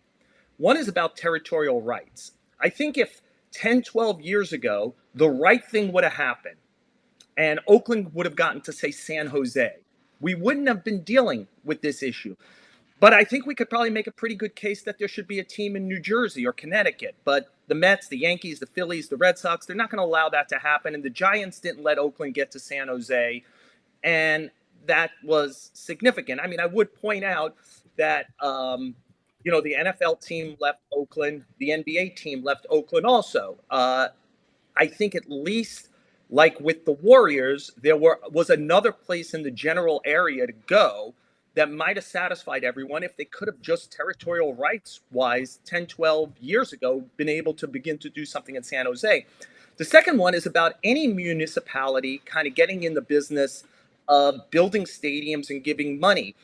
I was in Rome not too long ago, and the Colosseum is several thousand years old and somehow is still there. And here, like, I've covered ball games in my career is not several thousand years old, and yet I've covered ball games in 3 different ballparks in Atlanta, in 3 different ballparks in Texas. These things, they don't last very long until all of a sudden we need whatever the next newfangled thing is. I don't know that it's great business to be for the taxpayers to be footing this in any city, whether it's Oakland or Las Vegas or Newark, New Jersey or anything. So, I mean, I think there are larger questions here about who foots the bill and where we allow teams to locate because of territorial rights. And now we're losing, if this all goes through, we're losing the 6th largest TV market and putting them in the 40-something largest TV market. Like, how is this decision as a baseball decision? Because Rob Manfred's the commissioner of MLB. Shouldn't he just be the commissioner of the Owners Association? And then it doesn't affect, it doesn't affect the MLB as a whole? Well, Erik, you were a player. You were not naive enough to ever think that any of the commissioners of baseball were the commissioners of players, right? The commissioner is in charge of protecting the best interest of the brand writ large, which is MLB, and the owners. I wrote a column during the worst of COVID when the two sides were fighting that the players do have to more feel like the commissioner is on their side and cares about their health, the success of their careers, etc. Will players ever believe that? Probably not. I don't know that that's just a Rob Manfred issue. It might be. It seems like Adam Silver has a good relationship with players in the NBA. Look, if there's a movement to Vegas and the other owners go along with this, I assume there is some salability to that there's something valuable about being in Vegas. I have lots of concerns about Vegas. I know you could say, oh, with an app, you could gamble any place. But it's the difference between I could gamble on an app and I'm standing in the middle of a casino. I'm probably much more likely to do it if I'm standing in the middle of a casino. So I'm worried always about the sports ties to gambling, all sports ties to gambling. It's not just MLB's. I worry about a team being there. As for the viability of the Oakland market, we could have a situation we're going to have expansion. It's the sixth largest market, but there is another team and a better established team and a better team overall there in San Francisco. Let's see if there's even a thought about putting another team there. There probably isn't going to be. So we can throw the sixth market TV thing out. The question is, should they be going to Nashville? Should they be going, again, New Jersey, Orlando. Connecticut, there's Orlando, the Carolinas. Orlando. Yeah, Orlando. No. There's a lot of places. The fact that multiple teams have left Oakland is making a statement to me that might be louder than it's the sixth largest TV market. Fair. AJ, stop your Orlando stuff.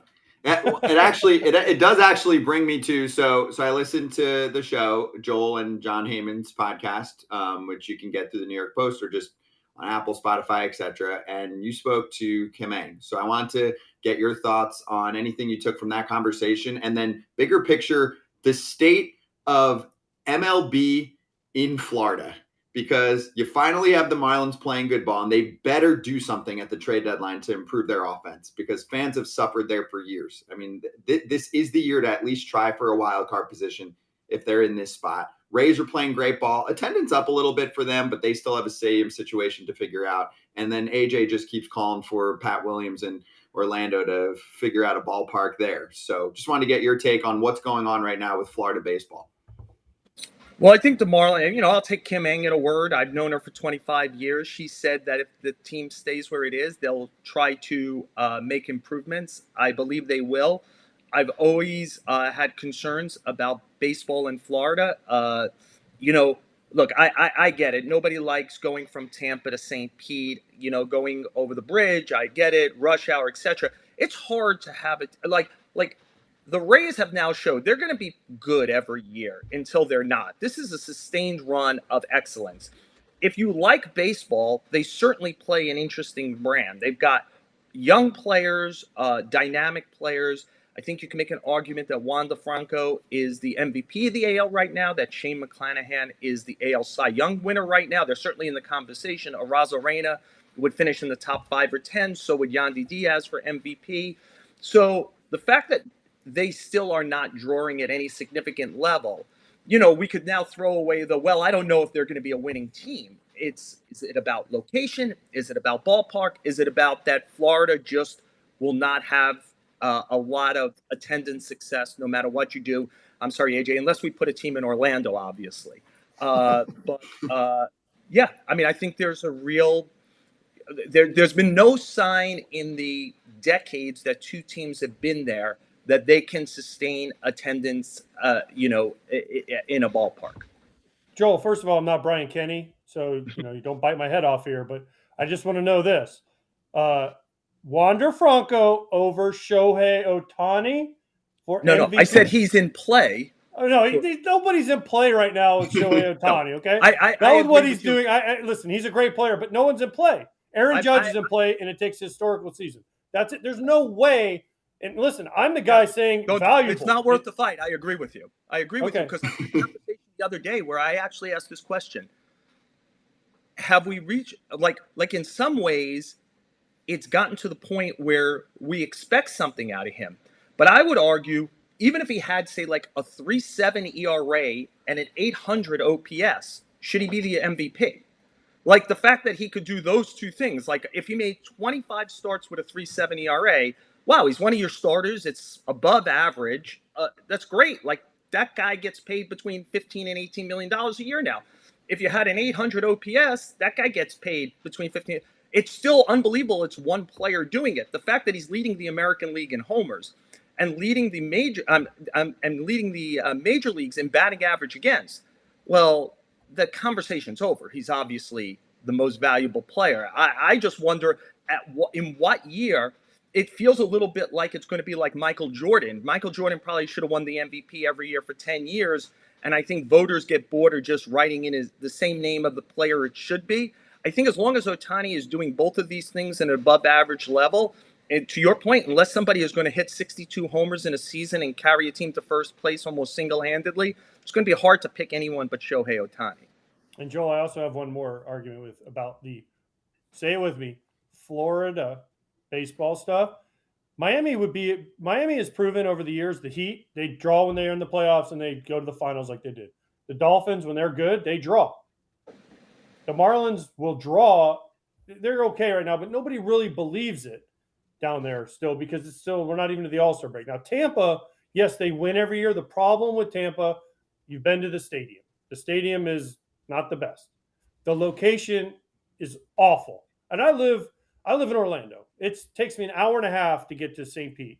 It takes me 45 minutes to 50 minutes to get to where the Lightning play, right? That is a gigantic difference because I don't have to cross the bridge. And most of the population, honestly, lives across that bridge, whether it's south towards Sarasota, and you got to cross the Sunshine, or it's in Tampa proper, and you got to cross the Courtney Campbell or whatever bridge you're taking to St. Pete. So that's the problem with where they put that stadium. So I feel like if they move the stadium, which they've obviously been talking about for years, much like Oakland, to across the bridge, one towards Orlando, towards more where the Lightning play, and they have their stadium, I feel like they could draw as long as they continue to win. Now, any market other than maybe even Boston this year, look at them. They had a hard time drawing because they thought they were going to suck. So every market suffers when your team's not going to win. You put a good team on a good stadium and a good location, you'll draw. Look at the Lightning. People said, dog, hockey can't work in Tampa. You can't get a ticket to a Lightning game for anything. So I think it's a combination of all of those things for the Rays. Yeah, I think I began my thing by saying I understand people don't want to go over that bridge from Tampa Bay into St. Pete and that it's a lousy ballpark to witness it. I will I'll also say this. Their TV ratings are generally very good, Tampa Bay. So it suggests that there is a fan base there. Perhaps if they could put it in a better place. I think the problem of comparing it to other sports is always about inventory. You know, the Dolphins are going to play 8 or 9 home games a year. The hockey team is going to play 40 games a year. And need to put 18,000 people into an arena. I do think it's different when you have to put 25, 35, even 40,000 people in a ballpark with some regularity for 81 home dates. It changes it. You need to have like a hardcore fan base, St. Louis, New York, Boston, the Cubs, etc., Dodgers. Those are the ones that seem to be relatively bulletproof, especially when they're good. Though to your point, you do see some empty seats in Fenway now that you used to not see. I do wonder what happens in St. Louis if this is their season. But I'd like to see it. AJ, again, we get into the situation. It's like the Oakland situation. You're going to move it to Tampa Bay. Is the municipality going to allow the ballpark to be built? And if so, who's footing the bill? Oakland and Tampa Bay have been on these parallel tracks of being unable to satisfy stadium issues for a long, long time now. And the fact that Oakland is leaving, I do wonder what the next step is with the Rays. Joel, let's finish with this. One more big picture look at the league through rules, through trades. I know you like to talk about unintended consequences. What have you noticed from this season when you look at the big picture so far that's worth calling out? Yeah, I began it by wondering what the impact of these the new rules are and the greater enforcement, or at least the greater look into sticky stuff. It's hard to ignore that as we sit here today, the Yankees, the Astros, and the Dodgers all have the exact same record. I think they're all 39 and 33. They're 6 games over 500. They've all had significant injuries, especially in the pitching area. They're all going to be, and those are teams. I understand the Yankees haven't won a championship while the other teams have, but those have been kind of like the three kind of teams that have won a lot these last few years. I wonder what it means to have older players in this who didn't live under these new rules in the minor leagues and get adjusted better, or didn't prepare well enough, like, pitchers with cardiovascular of having to throw a pitch every 12 to 15 seconds. So I just think we're in, I used the term earlier, I think we're in a bit of a chaos season. Younger players. I believe the Tampa Bay Rays have not used a position player over the age of 32 this year. Watching the athleticism of the Diamondbacks, who are in first place, that they're having a good year. I just think that maybe we should expect things to be a little more unsettled this season, and at least 45% of the season in, wherever we are right now, I think it's about 40%, we are seeing something unsettled. Now, conversely, like, the Phillies began to play a little better recently. The Padres were playing better. Over 162 games, will we have this conversation on September 15th and go, well, here's the teams we thought would make the playoffs, and in 162 games, they caught all the upstarts. I'm not sure. The pitching injuries are significant, and the pitching of certain pitchers falling back and not being very good. Certainly in New York with Scherzer and Verlander, I'm watching this. I think we've had some real disruption this season in what we expected, which I think in general for the baseball fan is good. I think what's going on in Cincinnati is good for the sport to renew the game there. I think what's going on in Arizona is good for the sport to renew fan interest there. It's important that every few years, your team make the playoffs and have something sustained, so that we can find out if your locale will come out in force and support a winning team. No, it's a good call on unpredictability. I don't want to get most of my preseason picks right. Sure, I like making money, but there's been times the last 3-4 years where you're like, it feels kind of easy to fill out certain parts of who's going to make the division, and then I don't want to be right. I want other teams to pop up. Nobody had Cincinnati if they end up winning this division. So I think at the beginning of the season, Scott, I mean, it was substantial. The 6 teams that made the playoffs last year in the National League, if you went to any of like MGM, Bet MGM, those places, or you went to any of the predictive services, Baseball Prospectus, Fangraphs, they had those 6 teams across the board to make the playoffs again this year. And then there was like a significant fall off to whoever you thought was 7th, whether that was the Brewers or the Giants or another team. I think it's probably pretty clear now we're not going to go 6 for 6 in the National League, if for no other reason. No matter how bad the NL Central might be, I just don't think the Cardinals could make up this ground and even get to, let's say, is it 85 wins is going to win that division? It's going to be hard to get there. So I think, the Cardinals, the Mets, the Phillies, the Padres, are all 4 of those teams going to make it? I doubt it. The Dodgers and Braves might, but I'm not sure about those other 4 teams, certainly all 4 of them. So I think we're going to have some real upheaval in the National League. Yeah, I love that. We need that, frankly, in the sport. You got to give everyone a chance, or at least think they have a chance, fan base wise, heading into the season, or at least most of them. I know we can't speak to a few of the bottom feeders, but Joel, this was great to talk again for the first time in a minute. Thank you for joining us here, and for everyone, for our fan base at Joel Sherman 1. You can follow him there. You can get all of his articles there on the New York Post, and then you can see his show. I guess lastly, for a plug for you guys, do you have something coming up on your show?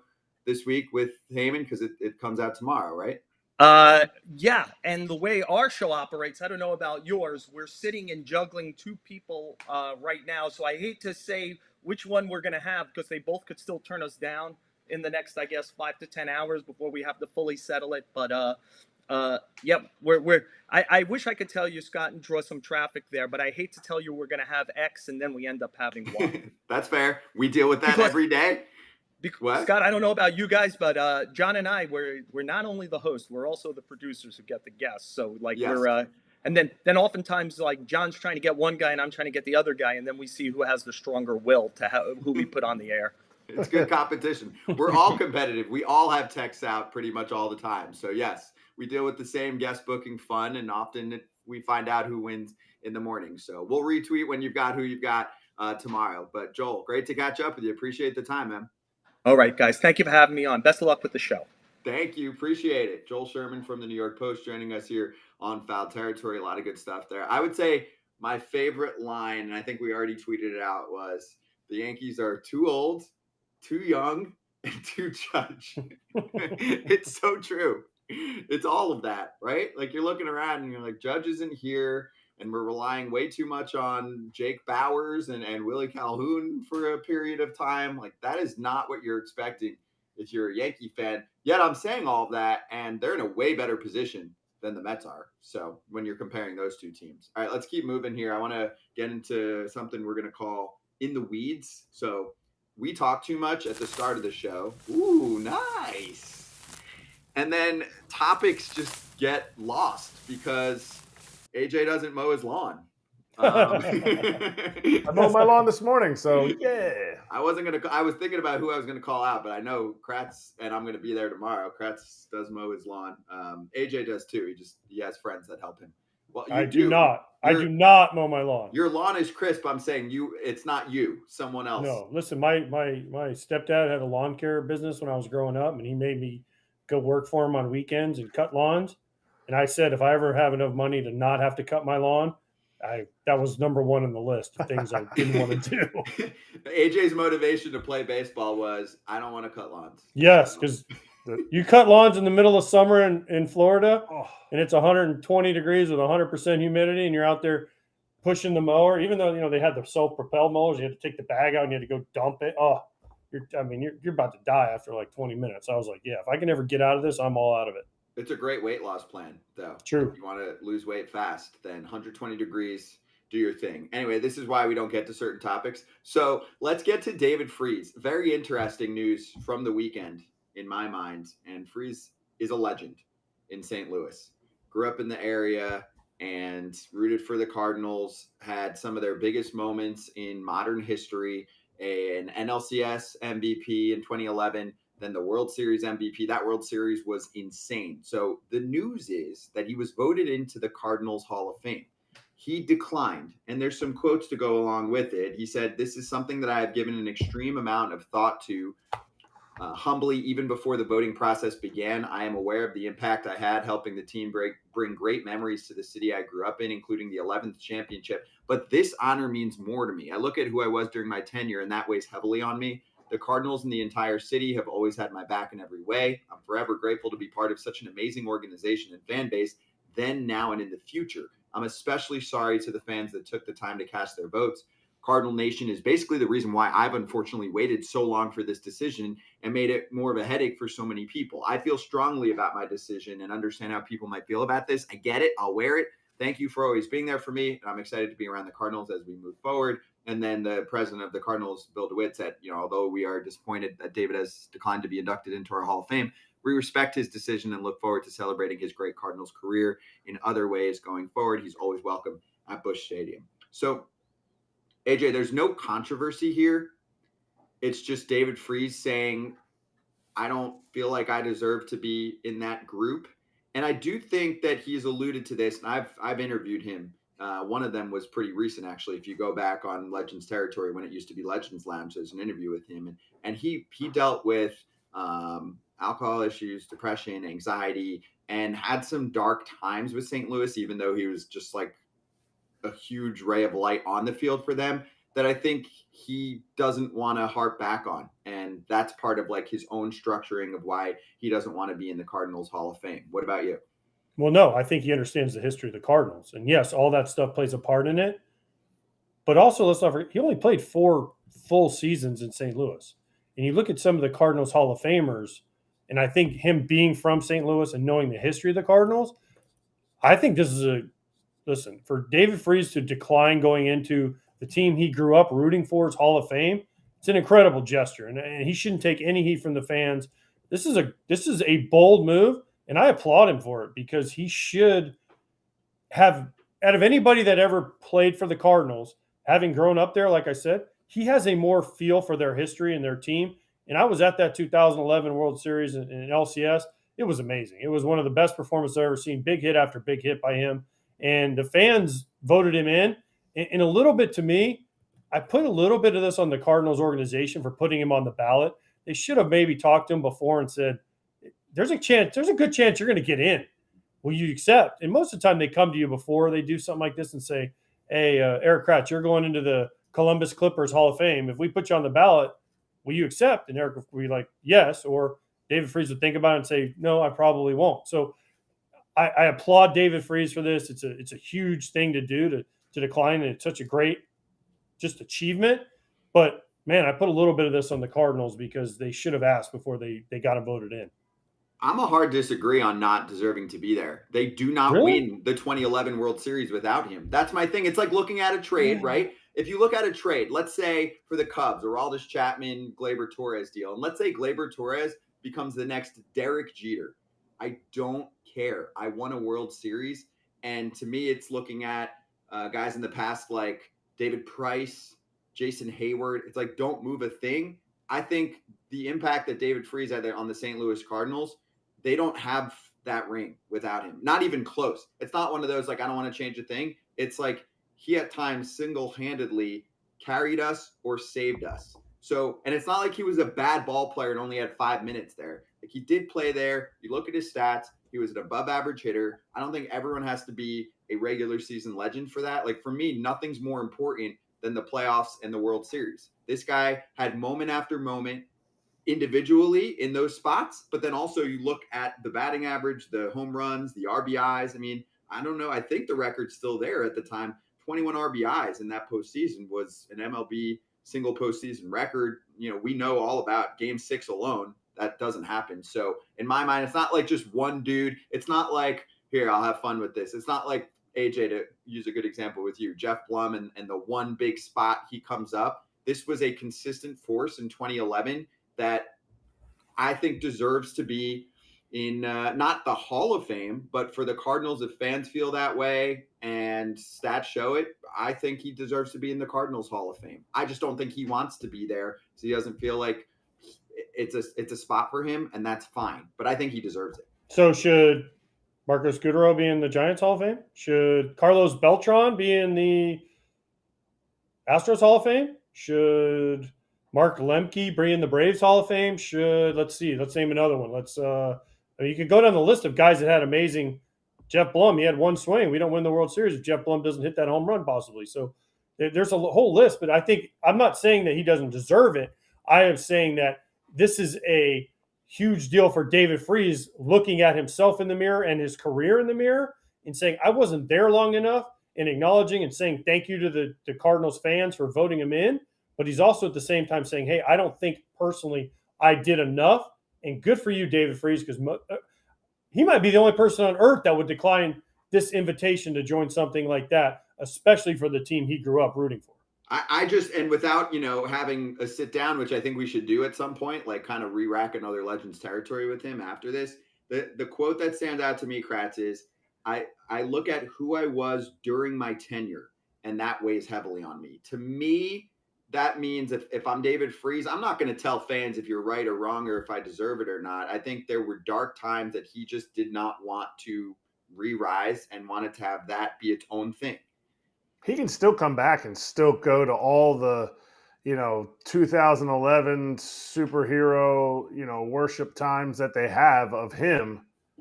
But, if Nelson Cruz catches that ball, then Mike Napoli's the MVP and the Rangers win that World Series. Like, I think what he's alluding to is the overall picture of what he accomplished or went through when he was there. And just like AJ said, for him to decline this, it shows where he is now mentally and confidence wise. I texted him this morning just being like, wow, that's pro of him. Because a lot of people, when they're done playing, they just search and claw for somebody to be like, oh, wow. Oh, are you David Freese? Like, oh, and they need that constant like prize of people knowing them and seeing them. And he knows what it takes to be a Cardinals Hall of Famer, and he didn't feel like he stacks up to those guys. And I applaud him for saying no and turning this down. That's a good call. I'd love to get more insight from him on the decision making.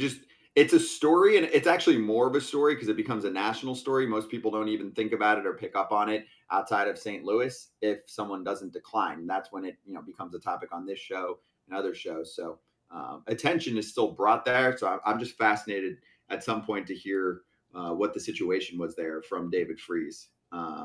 Let's hit Hot Corner for a moment here. A couple big topics from the weekend, and we'll start with unfortunately a theme in terms of news here. We covered the Yogi Berra crime of all the rings that were stolen by those piece of shit thieves that were caught. We have more in that category from the weekend, and I believe we have the tweet from Alex Cora, manager of the Boston Red Sox, about a robbery that took place in Boston's academy in the Dominican Republic, where there it is. Hector Gomez reported early morning between 2 and 4 in the morning, a group of armed men entered the Red Sox academy in the DR and stole equipment like gloves, bats, balls, etc. And you see the angry emojis from Alex Cora about the fact that happened. I mean, luckily everyone's okay and safe. That's most importantly, because let's be real, the Red Sox can afford to replace all of that in 5 seconds. It sucks regardless, but just wanted to point that out and also give credit to Alex Cora, Kratzy, for calling it out, being like, come on. For sure. I think, it's one thing. Alex does a great job of always being like on the forefront. He's from Puerto Rico. So I think maybe Big Papi, if he would have called this out, I think it would have been something that the people in the country, maybe the armed robbers probably don't care, but the people in the country feel that he has their back. It's something down there, like armed robbers. Like, I don't know that any armed robbers are going into First Academy and stealing their equipment. If they break in and jump the fence, they're going to take all those beautiful big league baseballs. In the Dominican, it's another level. It is definitely another level to break into a big league team's facility and steal their equipment. Like, that's not easy to haul out of there either. They had something they wanted. They wanted baseballs, gloves. I feel like if they just would ask the Red Sox, probably would have just given it to them and said, hey, guys, we're happy to help the community out here. You don't need to steal them. Just come ask the Red Sox. David Ortiz, do some sort of equipment drive or something. He can afford giving away balls and gloves and bats and stuff. So, yeah, this is just a bad look, and it shouldn't come to this. It really shouldn't. So, good on Alex Cora, but, yeah, where's David Ortiz? Where's there's a million Dominican legends that have played for the Red Sox. So somebody come up and figure out who this was and take care of this the right way, please. Yep, I'm with you. All right, let's move to Shohei Ohtani's stats among the Angels, because it's really easy to do the Angels leaderboard right now. And for Angel fans that think your team is good, yeah, they're pretty good right now. But you better brace yourself for next year. You better be all in on this year and say, screw the future. We got one more year of this, because this guy is so important to your team. And when he's gone, it is going to look incredibly different. He leads the league in homers. He had a couple more this past weekend. And he leads the team in, well, let me check. Everything? Pitching and hitting? All of them. It's unbelievable.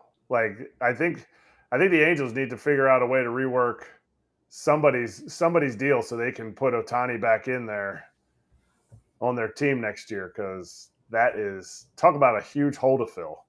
Yikes. AJ, you want me to show you, I guess, the New York version of this as well at the same time? Let's bring up what Codify Twitter showed us. Just like another way to tell the same story. And Sure. Ohtani has been on the field. Judge not on the field right now, dealing with his second IL stint, and the Yanks are really feeling it. So the Yankees offense, since Aaron Judge last played, is hitting 194 with a 257 on base and a 361 slugging. And to be real, AJ, I actually think that the number I saw pop up on that tweet was higher than I anticipated it to be based on watching Yanks games. If you had said, hey, give me the slash line right now that you think the Yanks are putting together since Judge went down, I would have taken the under. Under barely a 600 OPS for a team?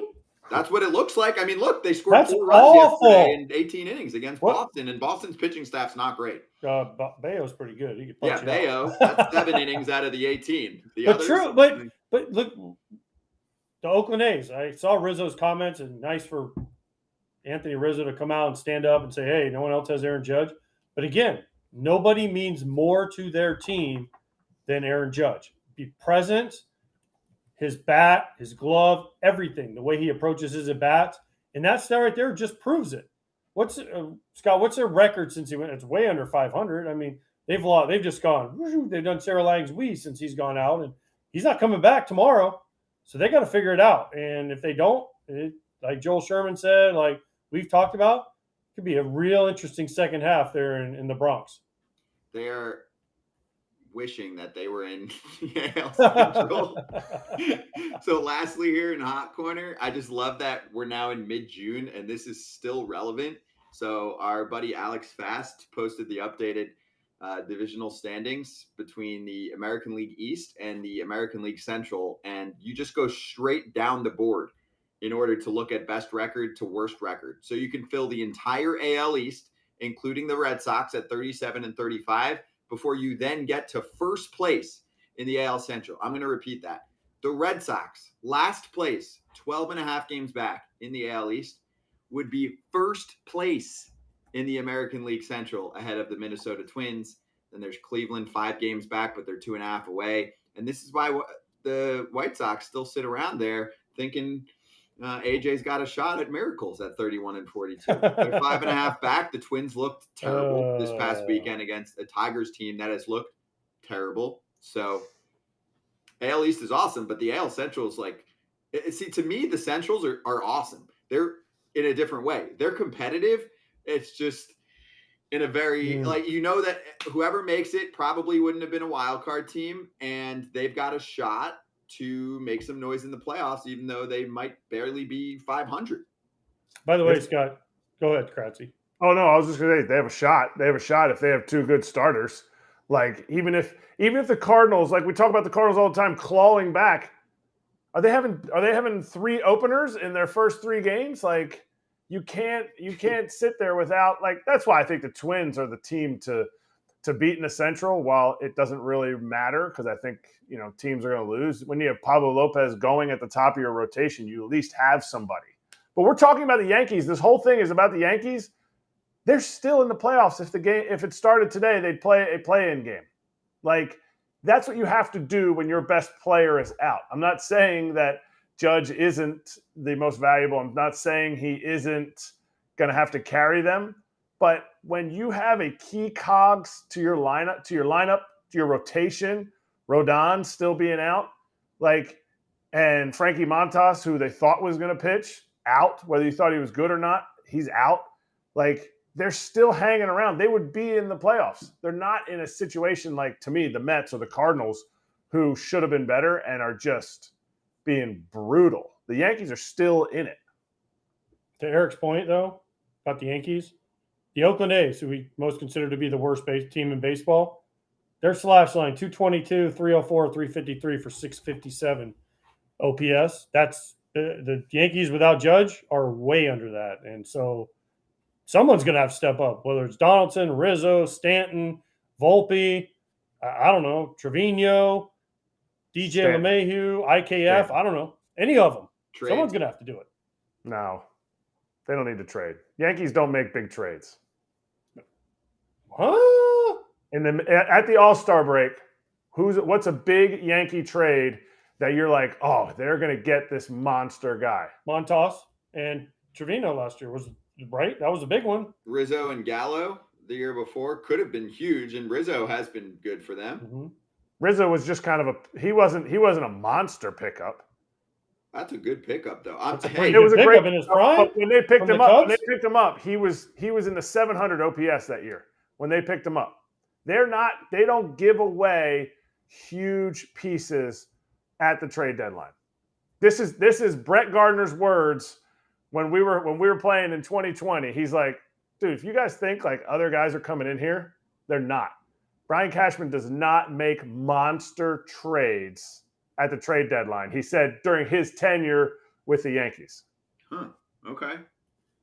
I think that's just Gardy being a motivator, but okay. We'll look back at trades. We'll look back at trades. That's fair. We don't have time right now because let's get to our Bet MGM locks for Monday. Let's freshen things up a little bit here. Going back to Friday quick. I missed.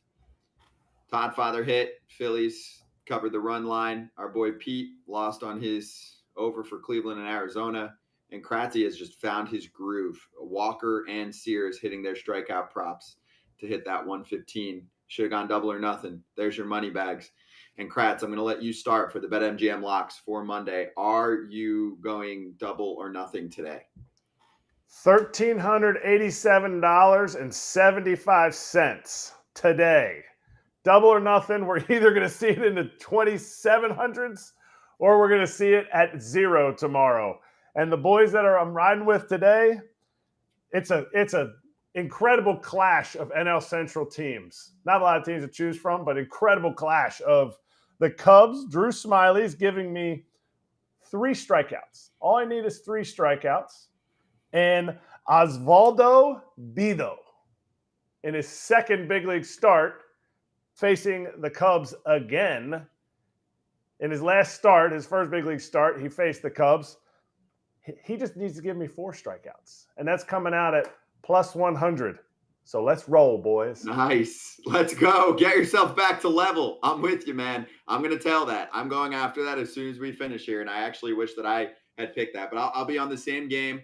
I'm going Cubs money line. It was minus 135 at the time when I slammed it in the morning. Cubs are feeling themselves a little bit. I know they lost to Baltimore yesterday, but that snapped a 5-game winning streak for them. And Pittsburgh's on the other end of that. They're falling apart at the moment. I know it's just one game. Things can change. It's actually a pitching rematch.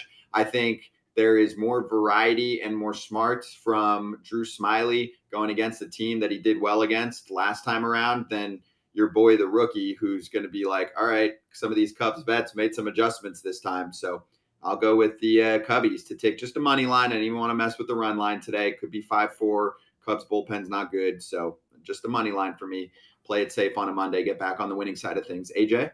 I'm going real easy. Detroit, money line, minus 150. I'm betting 300 to win 200. And the only reason I'm doing it is because who's pitching for the Kansas City Royals? Jordan Lyles. You know what their record is when he starts? They ain't won a game all year. So I'm just going to hope they keep riding it. I don't even know who's pitching for Detroit. I just saw Lyles was pitching. He's 0-11. I believe the Royals are 0-14 in his starts. So I'm just going to keep riding that wave and go big. All right. And you can swing for the fences on Bet MGM. So you can pick an option in the game to land a great prize. You choose a quadrant in the strike zone. And if you guess correctly, you get a hit. You receive your award. There it is. And you log into the app. You play the Bet MGM free-to-play game. And that goes until September 7th, 2023. You're a batter. You pick an area of the strike zone. And you'll either get single, double, triple, homer, or pop out, and you get the prize associated with that type of hit. Go for it right now in the app, and prizing must be used on MLB, and it expires in 24 hours. And just quick, give me your pick. I'm going Spencer Torkelson against your boy Jordan Lyles for my home run pick today at plus 375. Tork's got 3 homers in the past week. Lyles gives up 2 homers per 9. I like the way Tork's swinging the bat. He's been very streaky in his early career in the bigs, so I'll bank that. Kratz, you? I'm a big Kerry Carpenter fan, even though not everybody knows who that is. Kerry Carpenter's solid.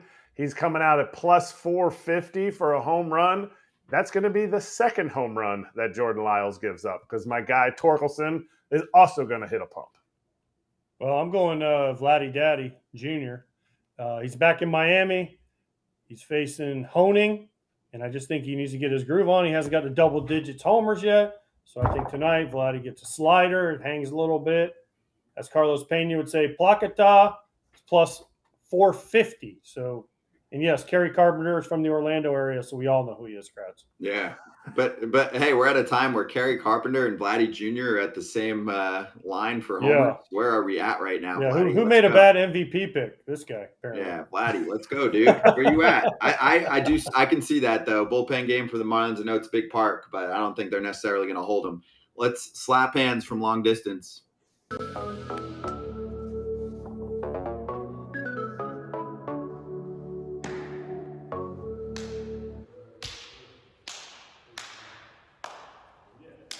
I've got two things to promote. Number one, Fair Territory is up and at 'em on Apple and Spotify podcasts. Check it out every week on YouTube as well. Ken Rosenthal's show, all about Manfred's bullshit comments this week. He's got word on Ohtani and Angels playoff chances. Little Corbin Carroll conversation, Rookie of the Year / maybe MVP candidate in the National League if Ronald Acuna Jr. ever slows down. So check that out, as you can see on the board right now. From Ken Rosenthal. And Kratz hats, you can run your thing, and then I'll go over the other promo I want to throw at everyone. Happy birthday to Bruce Chen Music, by the way. Today's his birthday. One of the funnier guys in the game. This is my Rays hat, the most consistent team in baseball. Not the most deep team. I think the Rangers are deeper, but we said it earlier. Finally, I have to wear my Rays hat at some point from 2019. So that's the hat today. That's a beauty. And Kratz, make room. I'll be there tomorrow. Nice long day. Kratz and me, we're going to do some Legends territory in the morning. We'll do the show together, and then we're going to be on the NYY News TV YouTube feed watching the Yankee game as a watch-along. And then lastly, Out of the Park, Todd against AJ will run right after this show. I mean, we are just freaking full of content this week. 3 o'clock Eastern time. You can catch AJ against Todd playing Out of the Park baseball. So they're going to manage each other's best teams against each other in a winner-take-all. 2012 Cincinnati against 2005's World Series winning Chicago White Sox ball club. So, AJ, prepare yourself for that. I'm very nervous. Very nervous, Scott, because what if I make the wrong move? What if I put in the wrong pitcher or pinch hit the wrong guy? Then you'll have not one, but two, at least, humans making fun of you, in myself and Todd Frazier, and people in the live chat. I'll be in the live chat the whole time. What happens if I have to play myself? What if I go 0 for 4 and punch out 4 times? Because he's starting Cueto, and other than I booked Cueto, I don't know if I had a lot of success against him. I want it to be a blowout so that somebody gets hit by a pitch and then Charge the Mound and all of that. It would just be beautiful. We would use it as part of the Charge the Mound little graphic that we do at the beginning if it happens. So we'll see. Stay tuned. And also tons of prizes we're giving out tomorrow. $100 or more donation. This is all going to ALS research, als.org/foul territory. And you could be in the running for an Aaron Judge autographed baseball, 25 plus on a donation, which we'll all get involved here. David Wells, Carlton Fisk, Bruce Sutter, Bob Feller, autographs, and a lot more, as you can see on the screen. And we'll tweet it all out for you as well. So make sure you check that out and get involved on the YouTube live stream that we do on Tuesday at 3 o'clock Eastern. That's it for us. Play the music. I miss being in the same place as everyone. Yes, AJ? Happy birthday, Dougie Baseball. Don't forget, Dougie Vinkiewicz. Dougie Baseball, as he was known. Still very famous. He's not quite Bruce Chen, but he's Dougie Baseball. Bruce Chen once hit me, broke my wrist. I still owe him one. Google Doug Mankiewicz. Hopefully it's his actual photo. Michael Harris II, we are on the case for you, okay? The tech support call is out to Google. Please give him his profile photo back. We'll see y'all on Tuesday. AJ, you must be like hummus. Bruce Chen can't break glass. Yeah, he broke my wrist. You only got to do it.